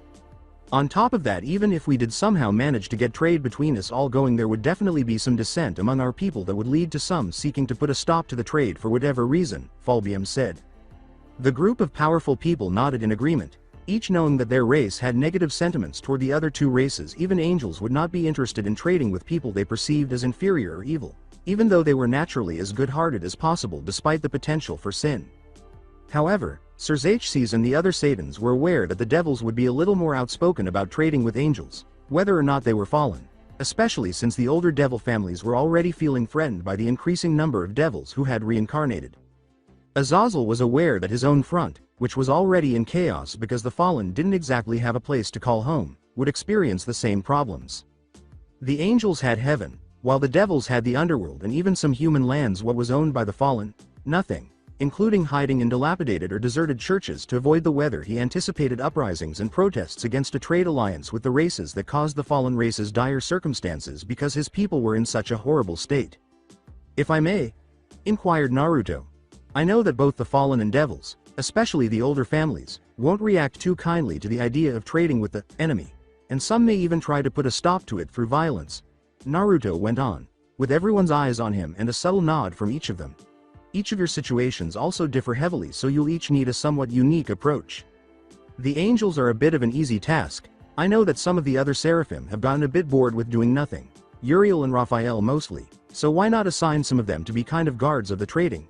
Have them gather up their own little task force and give them the authority to handle any problems that may occur on your guys' side. When Michael and Gabriel realized that by taking his advice, they would solve multiple issues simultaneously, they smiled gratefully at the teen shinobi Raphael had been pestering the Archangel for missions or something to do nearly every day. So Michael was especially appreciative that this would be the ideal chance to get the younger Seraphim off his back. As for the devils, well, you guys can pretty much do the same thing. I'm sure you can even pass off the lower duties as requests for newly reincarnated devils, then possibly get some of the 72 pillar families to elect one of their own to serve on the trading task force, I guess you could call it. The teen's intelligence and wisdom astounded Ajuka, who decided to respond, that still doesn't fully take care of older families who will feel inclined to take action. Naruto laughed and patted his head. Honestly, I've never liked the whole stuffy older families business, and most of them are only strong politically. And even then those ties really couldn't damage any of you reputation-wise, so I say let em whine about it. That made everyone laugh heartily because, despite everything, Naruto would always be himself, even in these kinds of situations. In an unusually somber tone, Azazel remarked, "While that's all and good, I'm sure you know that the Fallen are in less than great condition, and if this goes through, even with me backing it, it could come to there being a civil war." Michael and Gabriel recoiled at what their brother had said. Even though the Fallen had, well, fallen from grace, it didn't alter the fact that they had all once been brothers in arms and fellow angels. Technically, the Fallen were still family despite whatever sin they had committed, and Gabriel and Michael were aware that they had contributed somewhat to the predicament their darker counterparts were in. Naruto also sighed. "That's a bit harder. Honestly, I'm afraid that a civil war may be the only possible way to solve your issue and start over again. If it did come down to that, it may even help the treaty out by having both the devils and angels help your side in some way, weaponry or even manpower." Hearing that made no one happy. Azazel had withdrawn from the Great War so early for a reason. After all, he was once an angel, a seraphim, and that would always be a part of him. In spite of everything, the former Grigori leader was a pacifist at heart. Since they had gained their current position of authority and prestige through a civil war in the underworld, Sirzex and the others could relate to Azazel. However, a war was anything but enjoyable, particularly if you were fighting against members of your own family. Even though it went against his nature, Azazel understood that he had to make the more difficult choices because he was perhaps the only leader and figurehead the Fallen had, whether he liked it or not. "Then if it does come to that, can I count on help from you all?" Azazel asked, nodding his head gravely, a grim expression adorning his rugged face. "Azazel, despite our differences, you will always be my little brother." In that same breath, "The other Fallen are also my family. You have the support of the angels in heaven, whatever you need that to be," Michael said, getting up from his chair and crossing his arm over his chest.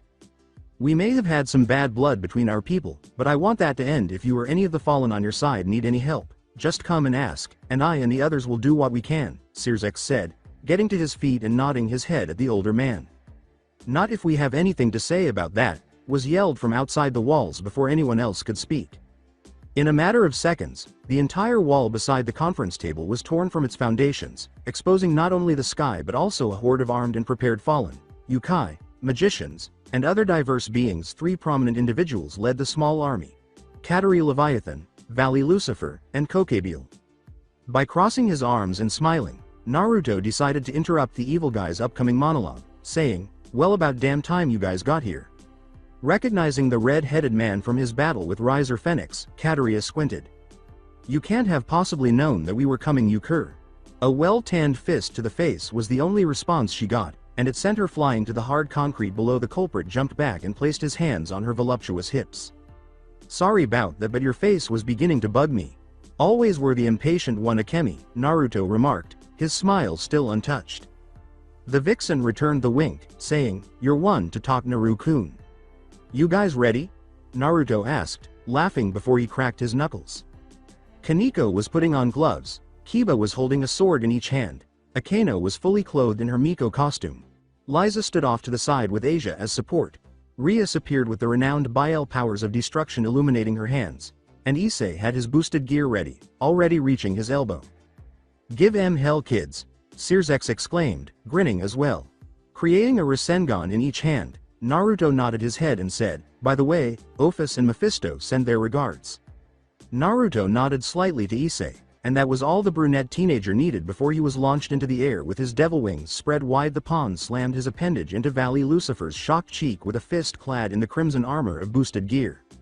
Even with the rigorous training Naruto had given him and the others, Issei knew that normally he would be far too weak to fight on an equal footing with the descendant of the original Lucifer, but for the moment they had the biggest advantage.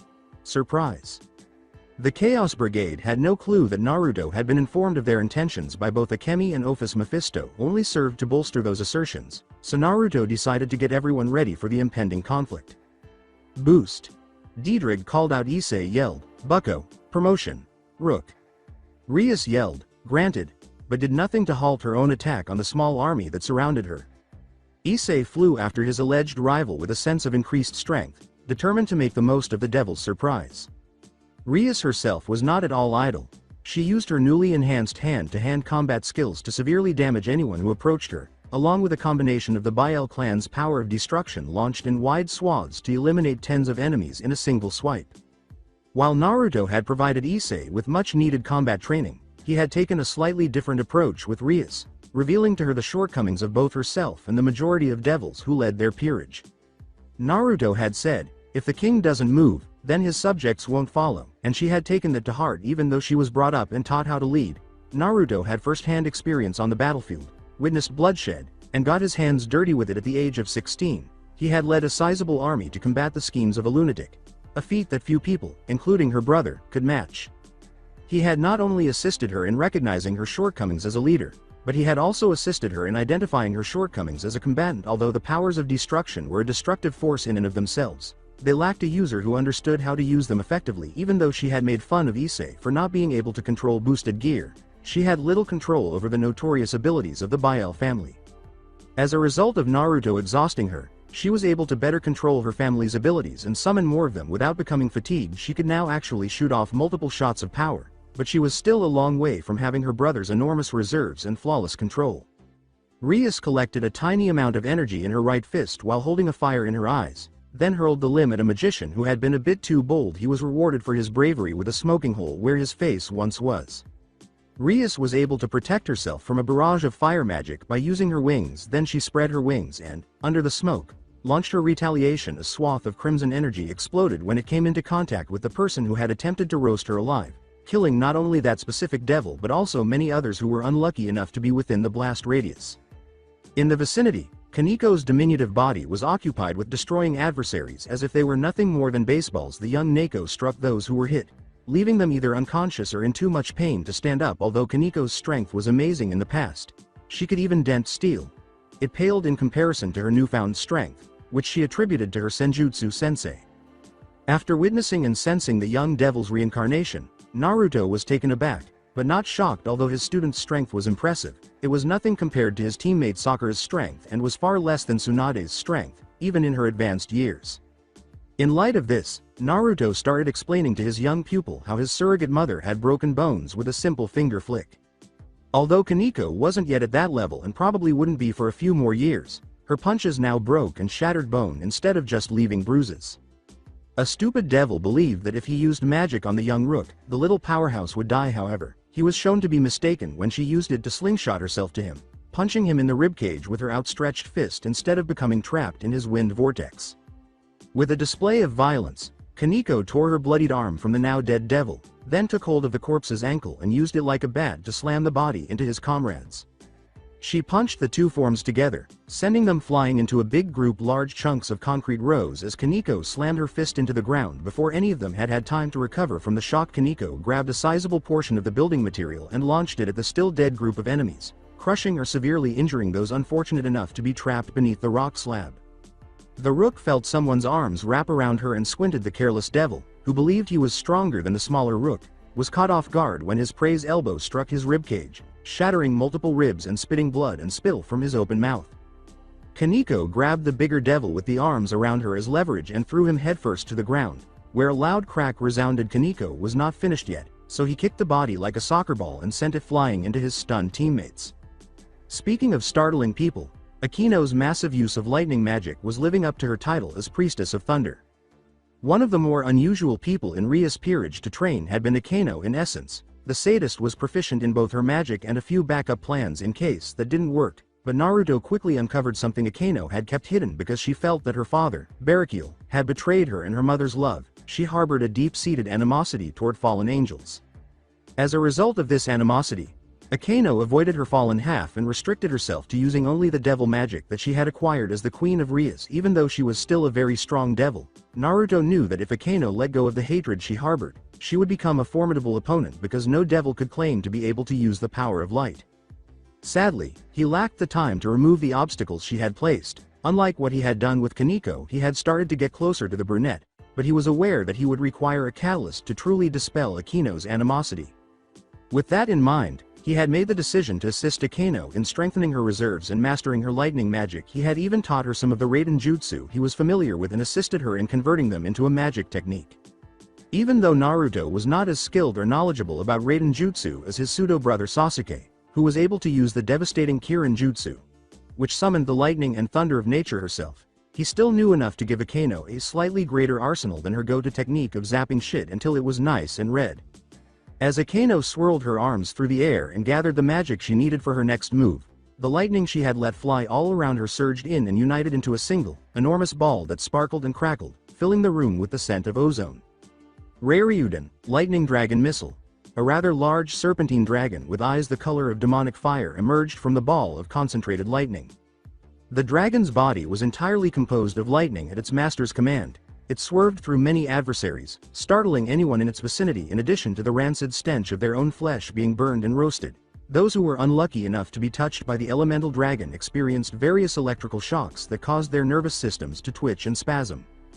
The amount of suffering her victims endured left Akaino herself in a state of near-orgasmic ecstasy. To thank Naruto for teaching her these amazing attacks, she would need to find a way.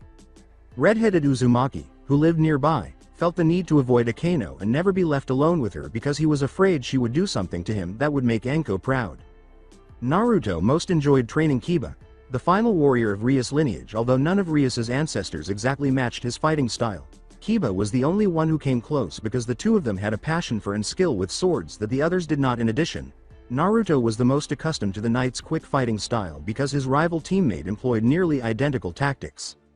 However, Kiba only relied on his speed and sword skills, whereas Sasuke had a vast arsenal of both Kaden and Raiden Jutsu to support his style and the Sharingan to make his speed even more effective. Naruto was still convinced that Sasuke could completely destroy Kiba in a straight-up fight. Although Sasuke only used his Tanto as a conduit for his Chidori variations, Kiba may be a more skilled swordsman, but Sasuke was quicker, stronger, more resilient, and had a wide variety of other jutsu and techniques at his disposal. Because of this, Naruto felt compelled to assist the attractive knight in overcoming durability, one of his most obvious shortcomings. Even though Kiba was quick, he was unable to maintain it for extended periods of time, and because of his low stamina, the blonde Bishonen would eventually start to move more slowly and sloppily when striking his sword. Given that Kiba has virtually no defensive skills, a good, solid hit would quickly end the fight. In light of this, Naruto made the decision to assist his fellow male by ensuring that he was not only faster but also able to withstand a few solid blows and maintain his speed for a little while longer.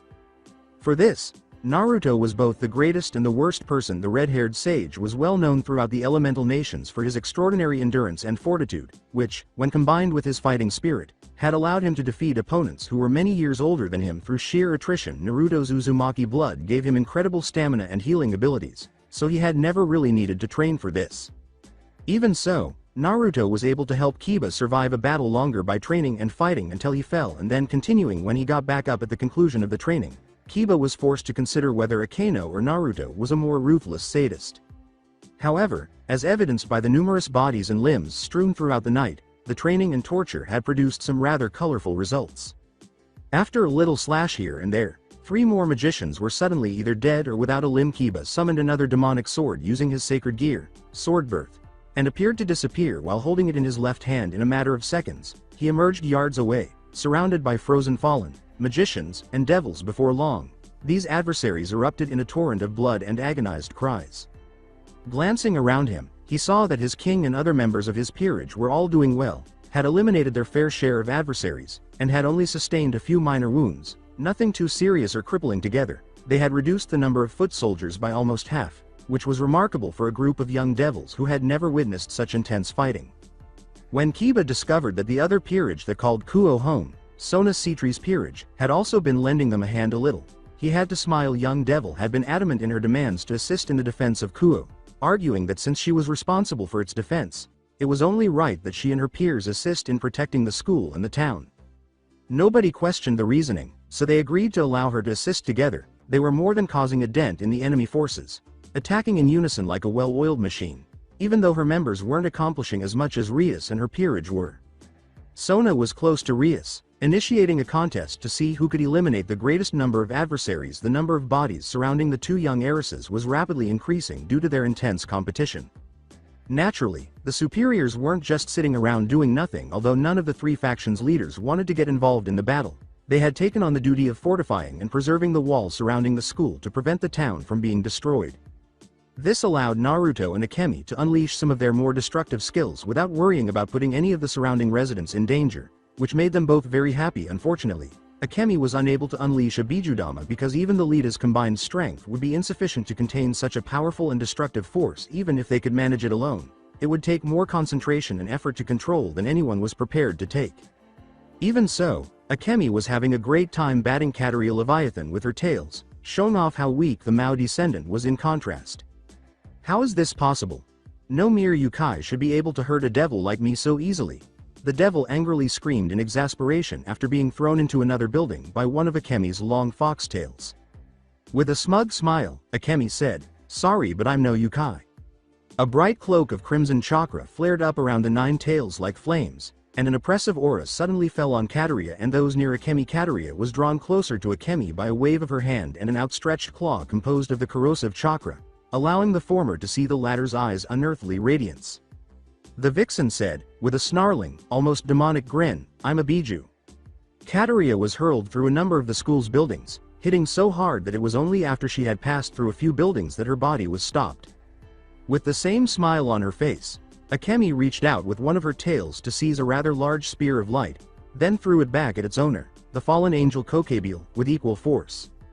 Beside her, a smiling Naruto emerged, facing away from his former tenant. "How about we work together like old times, partner?" Three of Akemi's tails affectionately encircled Naruto, caressing the sage as their master touched her lips with a finger, her face displaying a contemplative expression. With a seductive smile and flirtatious wink, Akemi said, Depends what do I get out of it, partner." The Biju's tails continued to practically molest Naruto on the spot, causing him to blush and laugh nervously. The lovely vixen's face was smeared with a frown as she threw him into the air with her old container, allowing him to avoid being impaled by a huge spear of light.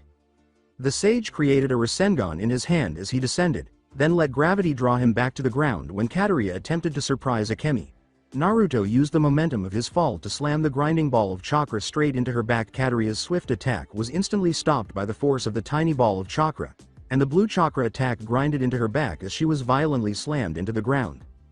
In the meantime, Akemi was occupied with attacking Kokebile with her tails and protecting herself from being impaled by one of his numerous light spears as he swerved in and out of Akemi's tails attempts to either pierce or constrict him.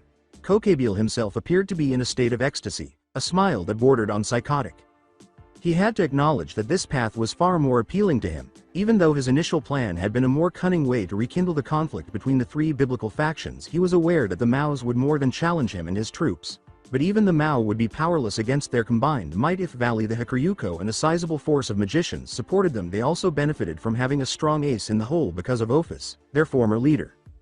Overall, even though it didn't directly give the fallen angel the joy of igniting the great conflict between three of the most formidable supernatural factions and witnessing the expression on the face of his erstwhile leader and comrade Azazel, the fact that he could now engage in close combat with such formidable foes was more than sufficient for him.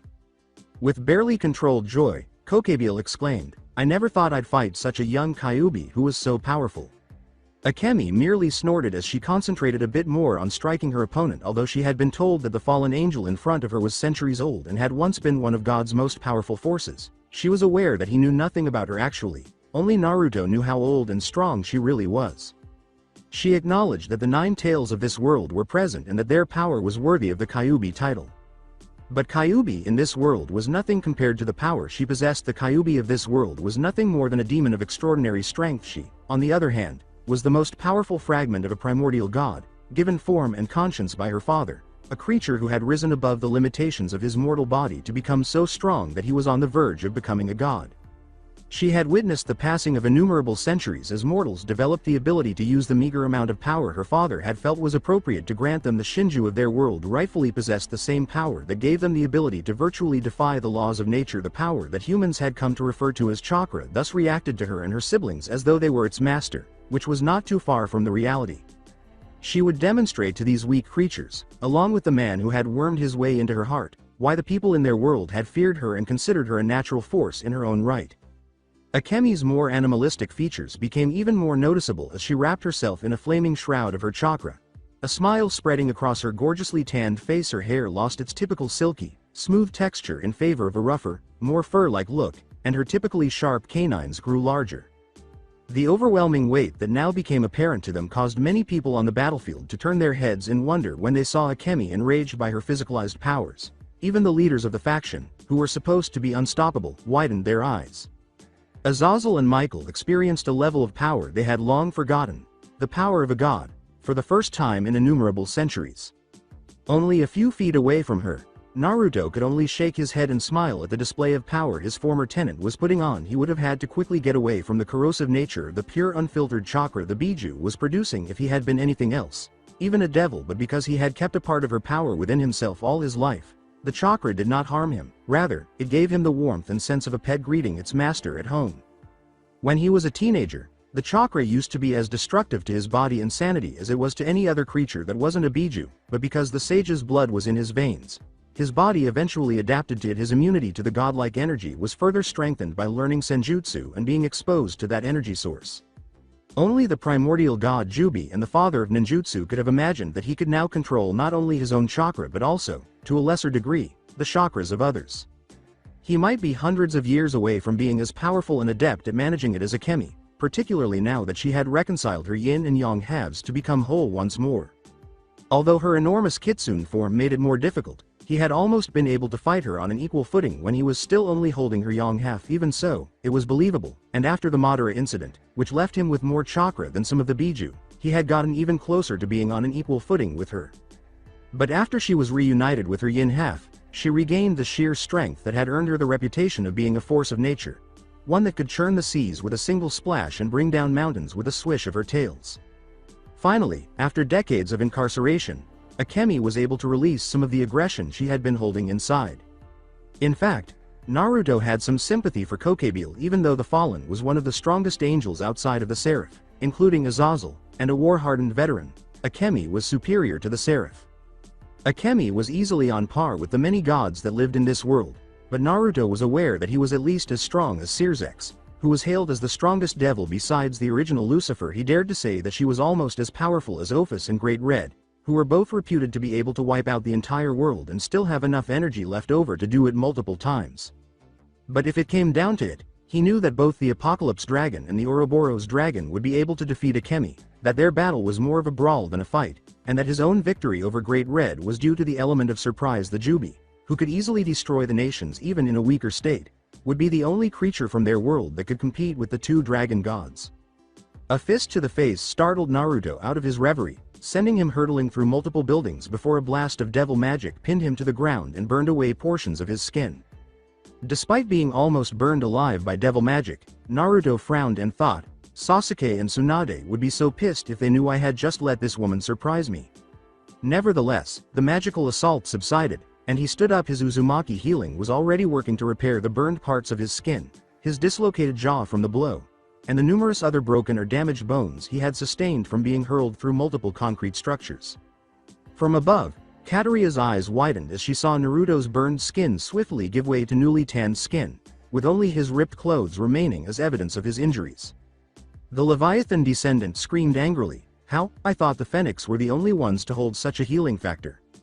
Naruto noticed her own unkempt appearance, the way her hair was tangled from his and Akemi's attacks on the female devil, the way her already skimpy attire was now even more revealing, and the numerous cuts and bruises on her skin. "Well, I guess you were wrong, huh? We Uzumaki are pretty resilient ourselves." Naruto grinned arrogantly and laughed. "Whatever, I'll just eradicate every part of you and leave only your ashes," Kateria growled in response to the comment. Kateria gathered an amazing amount of devil energy and sent it arcing towards Naruto's smiling form, where it collided and kicked up a dust and debris cloud. Naruto used the notorious Hiraishin to flash in front of the female devil just as she was about to launch her attack. This startled the devil and sent his leg flying into her abdomen, driven by the chakra that Naruto had directed into the limb. Kateria was brutally hunched over Naruto's shin, nearly forming a perfect U, depriving her of all oxygen. In order to keep himself suspended in midair long enough to remove his left leg and use his right leg to deliver a bone-breaking heel drop to the still stunned devil's spine, Naruto used his master over his Fudan affinity using chakra and his unusually strong affinity for wind nature. Naruto slowed his own descent, sending said devil hurtling once more toward the hard ground below. When Kateria emerged from the debris she had caused, her face twisted into a snarl of utter hatred. The sage was not entirely shocked. Naruto quickly broke through the required hand seals and slammed his hands to the ground, shouting, "Doden! Yomi Numa, Earth Release! Swamp of the Underworld," because he didn't want to give his opponent any breathing room. The Leviathan descendant was trapped in the thick, chakra-infused sludge that quickly covered a radius of several yards around the two fighters. Kateria cried out, "What is this filth?" As she fought to break free of her muddy prison, she discovered too late that the more she fought, the faster she was being dragged into the dense swamp. Naruto merely stood slightly above the swamp he had made with his own hands using a variation of the water walking exercise. "I wouldn't struggle too much. You're only speeding up the process. This jutsu is designed to trap you and eventually take you below, where you will either be crushed by the weight of the mud or run out of air to breathe," Naruto calmly stated. His use of jutsu not only made the swamp much deeper but also much wider than was customary normally. Jutsu is used to slow down and trap large forces, or even to trap the massive bodies of summons. Kateria would eventually be dragged under and perish from asphyxiation or the pressure of the mud's weight, acting like quicksand. This jutsu variant went against most of his beliefs and ended the fight in a way that was inconsistent with his own style, so he didn't particularly enjoy using it. However, he was aware that this would ensure Kateria was stranded, where she would either perish or, if the battle was over quickly enough, be in a position where they could quickly return for her in case they needed more information about the Chaos Brigade. Ophis had been useful in informing them of the group's members and certain activities, but as merely a figurehead, she had no idea what their actual goals were or how they intended to carry them out. Even though Mephisto was aware of them and had access to slightly more information than the heartless lowly, it was still insufficient to help them. They could only benefit in the long run if they were able to question Kateria for more information. Unfortunately, Naruto had not yet adjusted his seals to work on devil energies, which differ from chakra, and he knew that if he had underpowered the jutsu, his prisoner would have escaped too easily. He was fairly certain that if he had attempted to use seals on her, the only outcome would have been ridicule. Naruto sighed and turned, ready to flash to either watch Akemi beat Kokebile or assist Rias in her peerage. However, he was stopped in his tracks by Kateria's malicious laughter. He turned and arched an eyebrow at Kateria, who appeared completely composed as she practically sneered at him. "You are much stronger than I originally thought. Maybe when this is all over and we've defeated your worthless allies, I can keep you as my toy. It's been far too long since I felt the warmth of another body pressed up to me as we experienced the delicious sin of lust."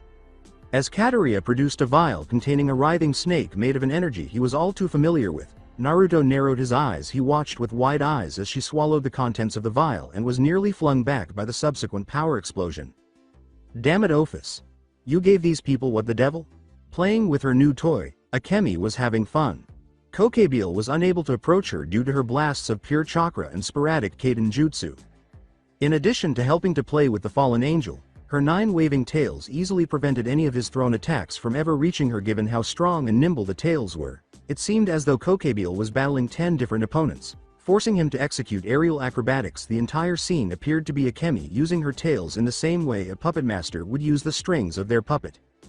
Kokebile was far from unharmed. Despite his heroic and remarkable efforts, he had personally witnessed the intense heat of Akemi's fire attacks, as evidenced by the fact that some of his wings were featherless. He had also been hit by the tails, which had broken or fractured a few of his bones. He was too preoccupied with avoiding death to even entertain other ideas, and his psychotic grin had turned into a gloomy frown. Akemi's expression finally turned to one of boredom. With a sigh, she concluded that she had enjoyed playing with the fallen angel as much as possible and that this was the best time to put an end to the battle, if that is what it was. Kokebile had no way out of the furry appendage's grasp as all 9 of her tails stretched and converged on him. Without a second thought, 4 of the tails were used to prevent any movement from the former angel's limbs. 2 more were used to keep Kokebile's numerous black wings in a bunched position, and the final 3 were pointed directly at a crucial spot. With the tips sharpened by chakra, any number of the tails would pierce Kokebile if he even sneezed. Despite his circumstances, a sneer of hate rather than fear marked his face. TCH to be caught and defeated by some yokai bitch fucking disgusting. Akemi just smiled. Like I told your comrade, I am no measly yokai, I am a biju. A tailed beast and the strongest of my brothers and sisters. Kokebile chuckled. Comrade? That devil filth? She was just some bitch the boss had me working with along with that little shit valley. And who is your boss? We thought you wanted to start up the Great War again. I did and still do. Just cause I joined up with the Chaos Brigade doesn't mean I changed my mission of defeating that bastard Azazel. Lord knows that everyone in this damn group has their own agenda, Kokebile said. Just her eyes narrowed. Then why attack the meeting? I highly doubt that you didn't already have another plan that could have just as easily done what you wanted it to. As a response, the Fallen laughed. I did was gonna be a great show and I would have left this whole town nothing but dust. Then the devils would retaliate and it would only be a short time before those prissy angels got involved. The war and bloodshed would have been glorious. Akemi sighed and had one of her tails cleanly pierce Kokebile's lower abdomen because she was sick of her prisoner's nearly insane outbursts. Akemi yanked the tail out viciously and flicked it to get rid of the Fallen's blood. Kokebile only grunted when he was impaled, which is evidence of his own innumerable centuries of experience. He continued to mock Akemi with the same smile. Akemi disliked being made fun of. You have two options available to you, you sad excuse for an angel. You tell me what I want to know or the inside of your head will become very acquainted with one of my tails. Either way doesn't matter to me. If you don't talk, I'm sure that we can get that stupid devil buddy of yours too. Even though he had only gotten close enough for one of Akemi's tails to pierce the side of his neck, Kokebile's smile only got bigger as he edged closer. In order to punctuate his statement, Kokebile tried to kiss Akemi. Do you know why so many of us angels fell? The sin that most angels gave into was one of the seven. Some gave into pride, others, wrath, and even more sloth. Myself, Azazel, and hundreds of other angels? We fell because we gave into lust. Akemi was more than ready for the unexpected attack because her reflexes had been refined over centuries of life, fighting her siblings, and living with shinobi for decades. The terrible agony of having his black feathered wings torn from his body in a shower of blood and feathers was all Kokebile received for his efforts. Kokebile managed to get as far as, "You stupid fucking bitch, I'll fucking key," before Akemi wrapped one of her tails around his throat and let her other tails release his limbs, leaving the fallen angel hanging by his neck. Kokebile started to claw at the furry appendage that limited his oxygen intake as panic struck after he realized he would not be able to stay afloat without his wings. He even started calling forth dozens and dozens of massive light spears, which he either used to try to stab Akemi in the tail or to divert her attention long enough to purchase his release. Both were unsuccessful. One of Kokebile's free tails blocked any light spears that were directed at her, and the tail that was restricting her airway was strengthened with enough chakra to make it as hard as diamonds. Akemi sneered in complete disgust and hatred as she observed all of this. Filthy males, you think yourself worthy of kissing me? The strongest of the Biju? The only person worthy of touching me in such a manner is a man better than you and stronger than you can ever hope to be? She was about to verbally abuse Kokebile and watch as the light gradually faded from his eyes when she felt a tremendous power surge come from the location where she knew Naruto had been battling the female devil. Even though she and Naruto had nothing to be concerned about, it was still enough to cause a moment of surprise and shock. Even more concerning was the fact that Akemi was able to determine that the female devil had not created this enormous power boost on her own. Akimo sensed that the host's power was being taken over by an external source, which was the only reason for the power boost. How did she get that strong all of a sudden? Akemi asked, bringing the still struggling Kokebile close to her face while narrowing her eyes. All Kokebile could do was smile and raise a hand to gesture behind Akemi as she turned. Akemi barely managed to lift one of her tails in time to capture Naruto's speeding form before he could collide with a nearby pile of debris. When Akemi had to actually use some of her energy to raise a shield in front of her to block off the enormous blast of devil magic, she was a little taken aback. She managed to stab them into the ground with her remaining 7 tails, creating a wall that she had to reinforce with a piece of chakra to prevent the attack from tearing through her barrier. Akemi was forced to dodge a punch that was headed directly at her when the attack finally stopped, but it was too late for her to realize that the attack was merely a diversion to let the female devil release Kokebile from his furry prison. With a curse, she leapt a few feet back, followed by a panting Naruto. Are you really having trouble with such a weak woman, Naru-kun? Unlike you, Akemi-chan, I want to keep them alive to be interrogated, Naruto said, merely sticking his tongue out in a childish manner. As she watched Kokebile consume the same drug Naruto had seen Kateria take to acquire her newfound power boost, Akemi sneered slightly and said, yes, well, I think that may no longer be an option. A similar power explosion ensued, With Kokebiel's form covered in the same slithering things that covered Katera's body, Kokebiel's wings had grown back, but they appeared much more menacing and deadly than his original pair did. The dark beauty that had been on his old wings had been replaced by a cold, almost metallic feel. Any wounds the two had received had been immediately healed. Kokebiel scoffed at his savior and said, "'Bout damn time you freed me, you stupid devil." Kateria said arrogantly, "If it weren't for me you'd be dead already, so please shut your filthy mouth," while merely crossing her arms beneath her enormous bust. "Yeah, I guess you're right, Akemi-chan. Guess we better get serious now, huh?" Naruto sighed as he looked at the two. The only thing Akemi did was smile before following Naruto, putting her arms around his neck from behind, resting her head on his left shoulder, pressing her assets against his back, and whispering in his ear, "I do enjoy seeing you when you get serious, Naru-kun." Naruto laughed uneasily as he felt Akemi's breasts press against his back and her hot breath wash over his neck and ear. Despite this, he managed to summon 9 glowing chakra chains that appeared to be moving in unison with Akemi's own 9 tails. Then, in sharp contrast to Akemi's blood-red cloak, Naruto summoned his own special chakra cloak, which glowed a midnight blue. The cloak had some special qualities that no one had ever seen before. If not for the pupils turning into slits that mirrored Akemi's, his lovely blues would have taken on an almost ethereal glow that would have made him appear angelic. The beastly appearance was enhanced by the appearance and darkening of whisker marks that had vanished when he had released Akemi. However, that wasn't the only obvious distinction given their close physical proximity. Some people anticipated that the two radically different cloaks would battle for supremacy, but instead they blended and blended like their owners, producing a stunning purple hue appropriate for royalty or high birth. As they stood there, surrounded by blue, red, and purple flames, with their extra appendages dancing and coiling around them for protection, the two painted a picture of intimacy and power that would have made many people shudder as the Nidaime Rikudo Sennin's power and the Kyuubi no Kitsun's combined power intertwined. The sight of the two strongest beings from the elemental nations blending together so effortlessly and blending their two chakras so smoothly that it would be difficult to tell if they were no longer two distinct individuals but rather one being who had attained a level of power only seen among the ranks of the gods themselves caused eyes to turn across the battlefield and stare in wonder.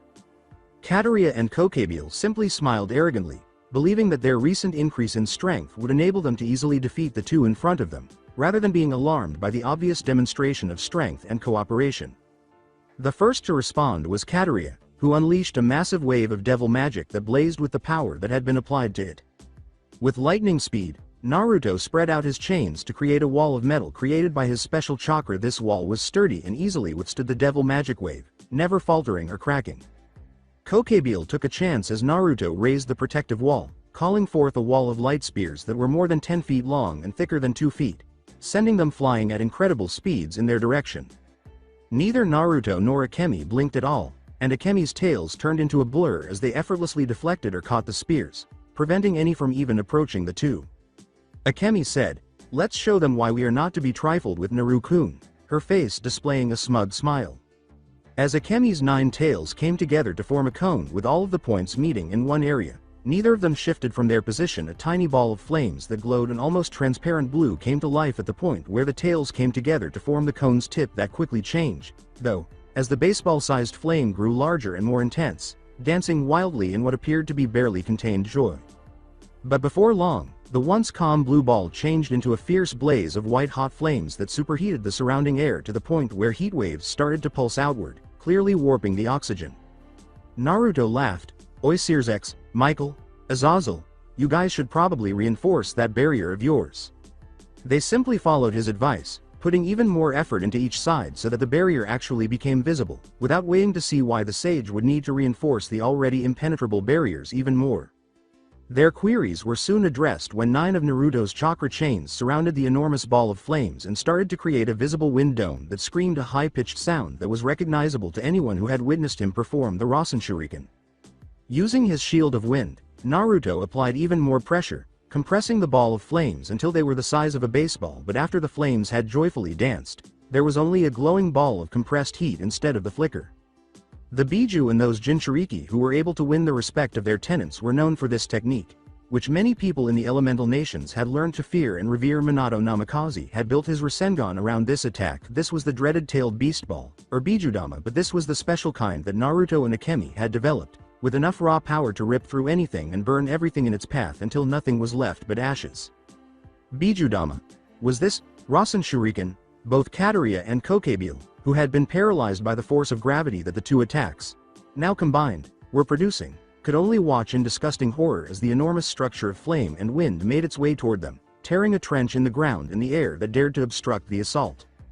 From the depths of their minds, pure primal fear cried out for them to move, to flee as far away as possible from both the attack and the two monsters who had the audacity to create such a monstrosity and let it loose on the world. They were unable to pay attention to the cries of their preservation instincts because of the same fear and the nearly crushing force of gravity that accompanied the attack restricted to their position. They could only observe as the devil and fallen angels stared at the impending physical manifestation of their death. A blur of white flashed in front of them, separating them from their demise, just feet from the attack that was hitting them and close enough for them to practically feel their blood boiling from the heat of the attack. Divide. Divide. Divide. Divide. Divide. Divide. Divide. Divide. Divide. Divide. Divide. Divide. Divide. Divide. Divide. Divide. Divide. Valley Lucifer backhanded the attack and sent it hurtling into the barrier surrounding the school, where it simply fizzled out of existence, reducing the once imposing attack from the glory of its former power to an attack that even some lesser beings could defend against. The immaculate white armor that made up the infamous juggernaut drive of his sacred gear, Divine Dividing, was heavily burned in some places, appearing to have been melted by the attack, while other sections appeared to have been torn to shreds by the vicious cutting power of wind, revealing that the winds had cut deep enough to cut inches into Valley's exposed white skin despite accomplishing the rather impressive feat of defeating one of possibly the strongest attacks in the world. Everyone could see that the Hikuryuko was weak and worn out from absorbing so much power in such a short period of time because he was not wearing a helmet. "Well, that's an annoying ability," Akemi said, appearing unimpressed by the defeat of her and Naruto's joint attack. "I call hacks. Friggin' villains get all the cool powers, I swear. I mean, first Sasuke and his stupid Sharingan, then Pain and the Rinnegan, and of course Tobi and his annoying Kamui, now this." Naruto childishly pouted. With a small chuckle, Akemi nestled her head into Naruto's neck crook. "Naru-kun, to be fair, you can heal from almost anything, you're biologically immortal, a perfect sage, and have enough chakra to compete with even me. That's not to much your skills with fuinjutsu, swordsmanship, and the fact that most of your jutsu can devastate even large armies." "I guess you're right about that," Naruto said, rubbing the back of his head and laughing. "Still not cool though. I mean, sure, we underpowered it by a lot, but for him to just pop up and destroy it like that, it's like some Deus Ex Machina crap," he said, turning to glare at the still panting Valley. As Naruto casually stated that the attack they had unleashed was actually underpowered, jaws dropped and eyes widened. As a portal appeared to tear itself through thin air, Valley merely spat out a glob of blood before grabbing Kateria and Kokebile and tossing the still catatonic devil and fallen over his shoulders. A teenager with shaggy black hair emerged from the portal wearing what appeared to be a private school uniform. He simply looked at the severely injured Valley and his two passengers with curiosity as he assessed the situation. Interesting. It would seem that you have failed an unexpected turn of events." He raised an eyebrow and motioned for Valley to enter the portal. "Whatever, we were caught off guard by those two," the Lucifer descendant said, gesturing to Naruto and Akemi, to which Valley only spat in response. "Another Kyuubi. Interesting. I had thought that Kuno and Yasaka were the only two, though it seems this one is stronger than Yasaka." "Yeah, well, apparently our intel was wrong," Valley shot back angrily. Soon after, the two entered the portal, and it closed behind them without either Akemi or Naruto moving to follow. The faction leaders, Rias and her peerage, and Sona and her peerage soon joined them. Given that he had been fighting Valley, who was far ahead of him, it was not surprising that Issei appeared to be the only one who had suffered any significant harm. Asia was using her twilight healing to help those who had been hurt, indicating that nobody had actually been harmed by the surprise attack and that the school had only been reduced to rubble that could be easily repaired. Although Akemi was content to stay where she was, with her tails gently flapping in the wind, Naruto and Akemi had long since forgotten about their cloaks. "Why didn't you stop them? Wouldn't it have saved us more trouble in the long run?" Rias said, glaring at Akemi exasperatedly. Naruto took a deep breath, his eyes narrowed. "Normally yes, however we needed them as sort of messengers. They had to rely on not only whatever the hell Ophis gave to them to even have any hope of living, not to mention they still lost and would have died if not for Valley jumping at the last minute."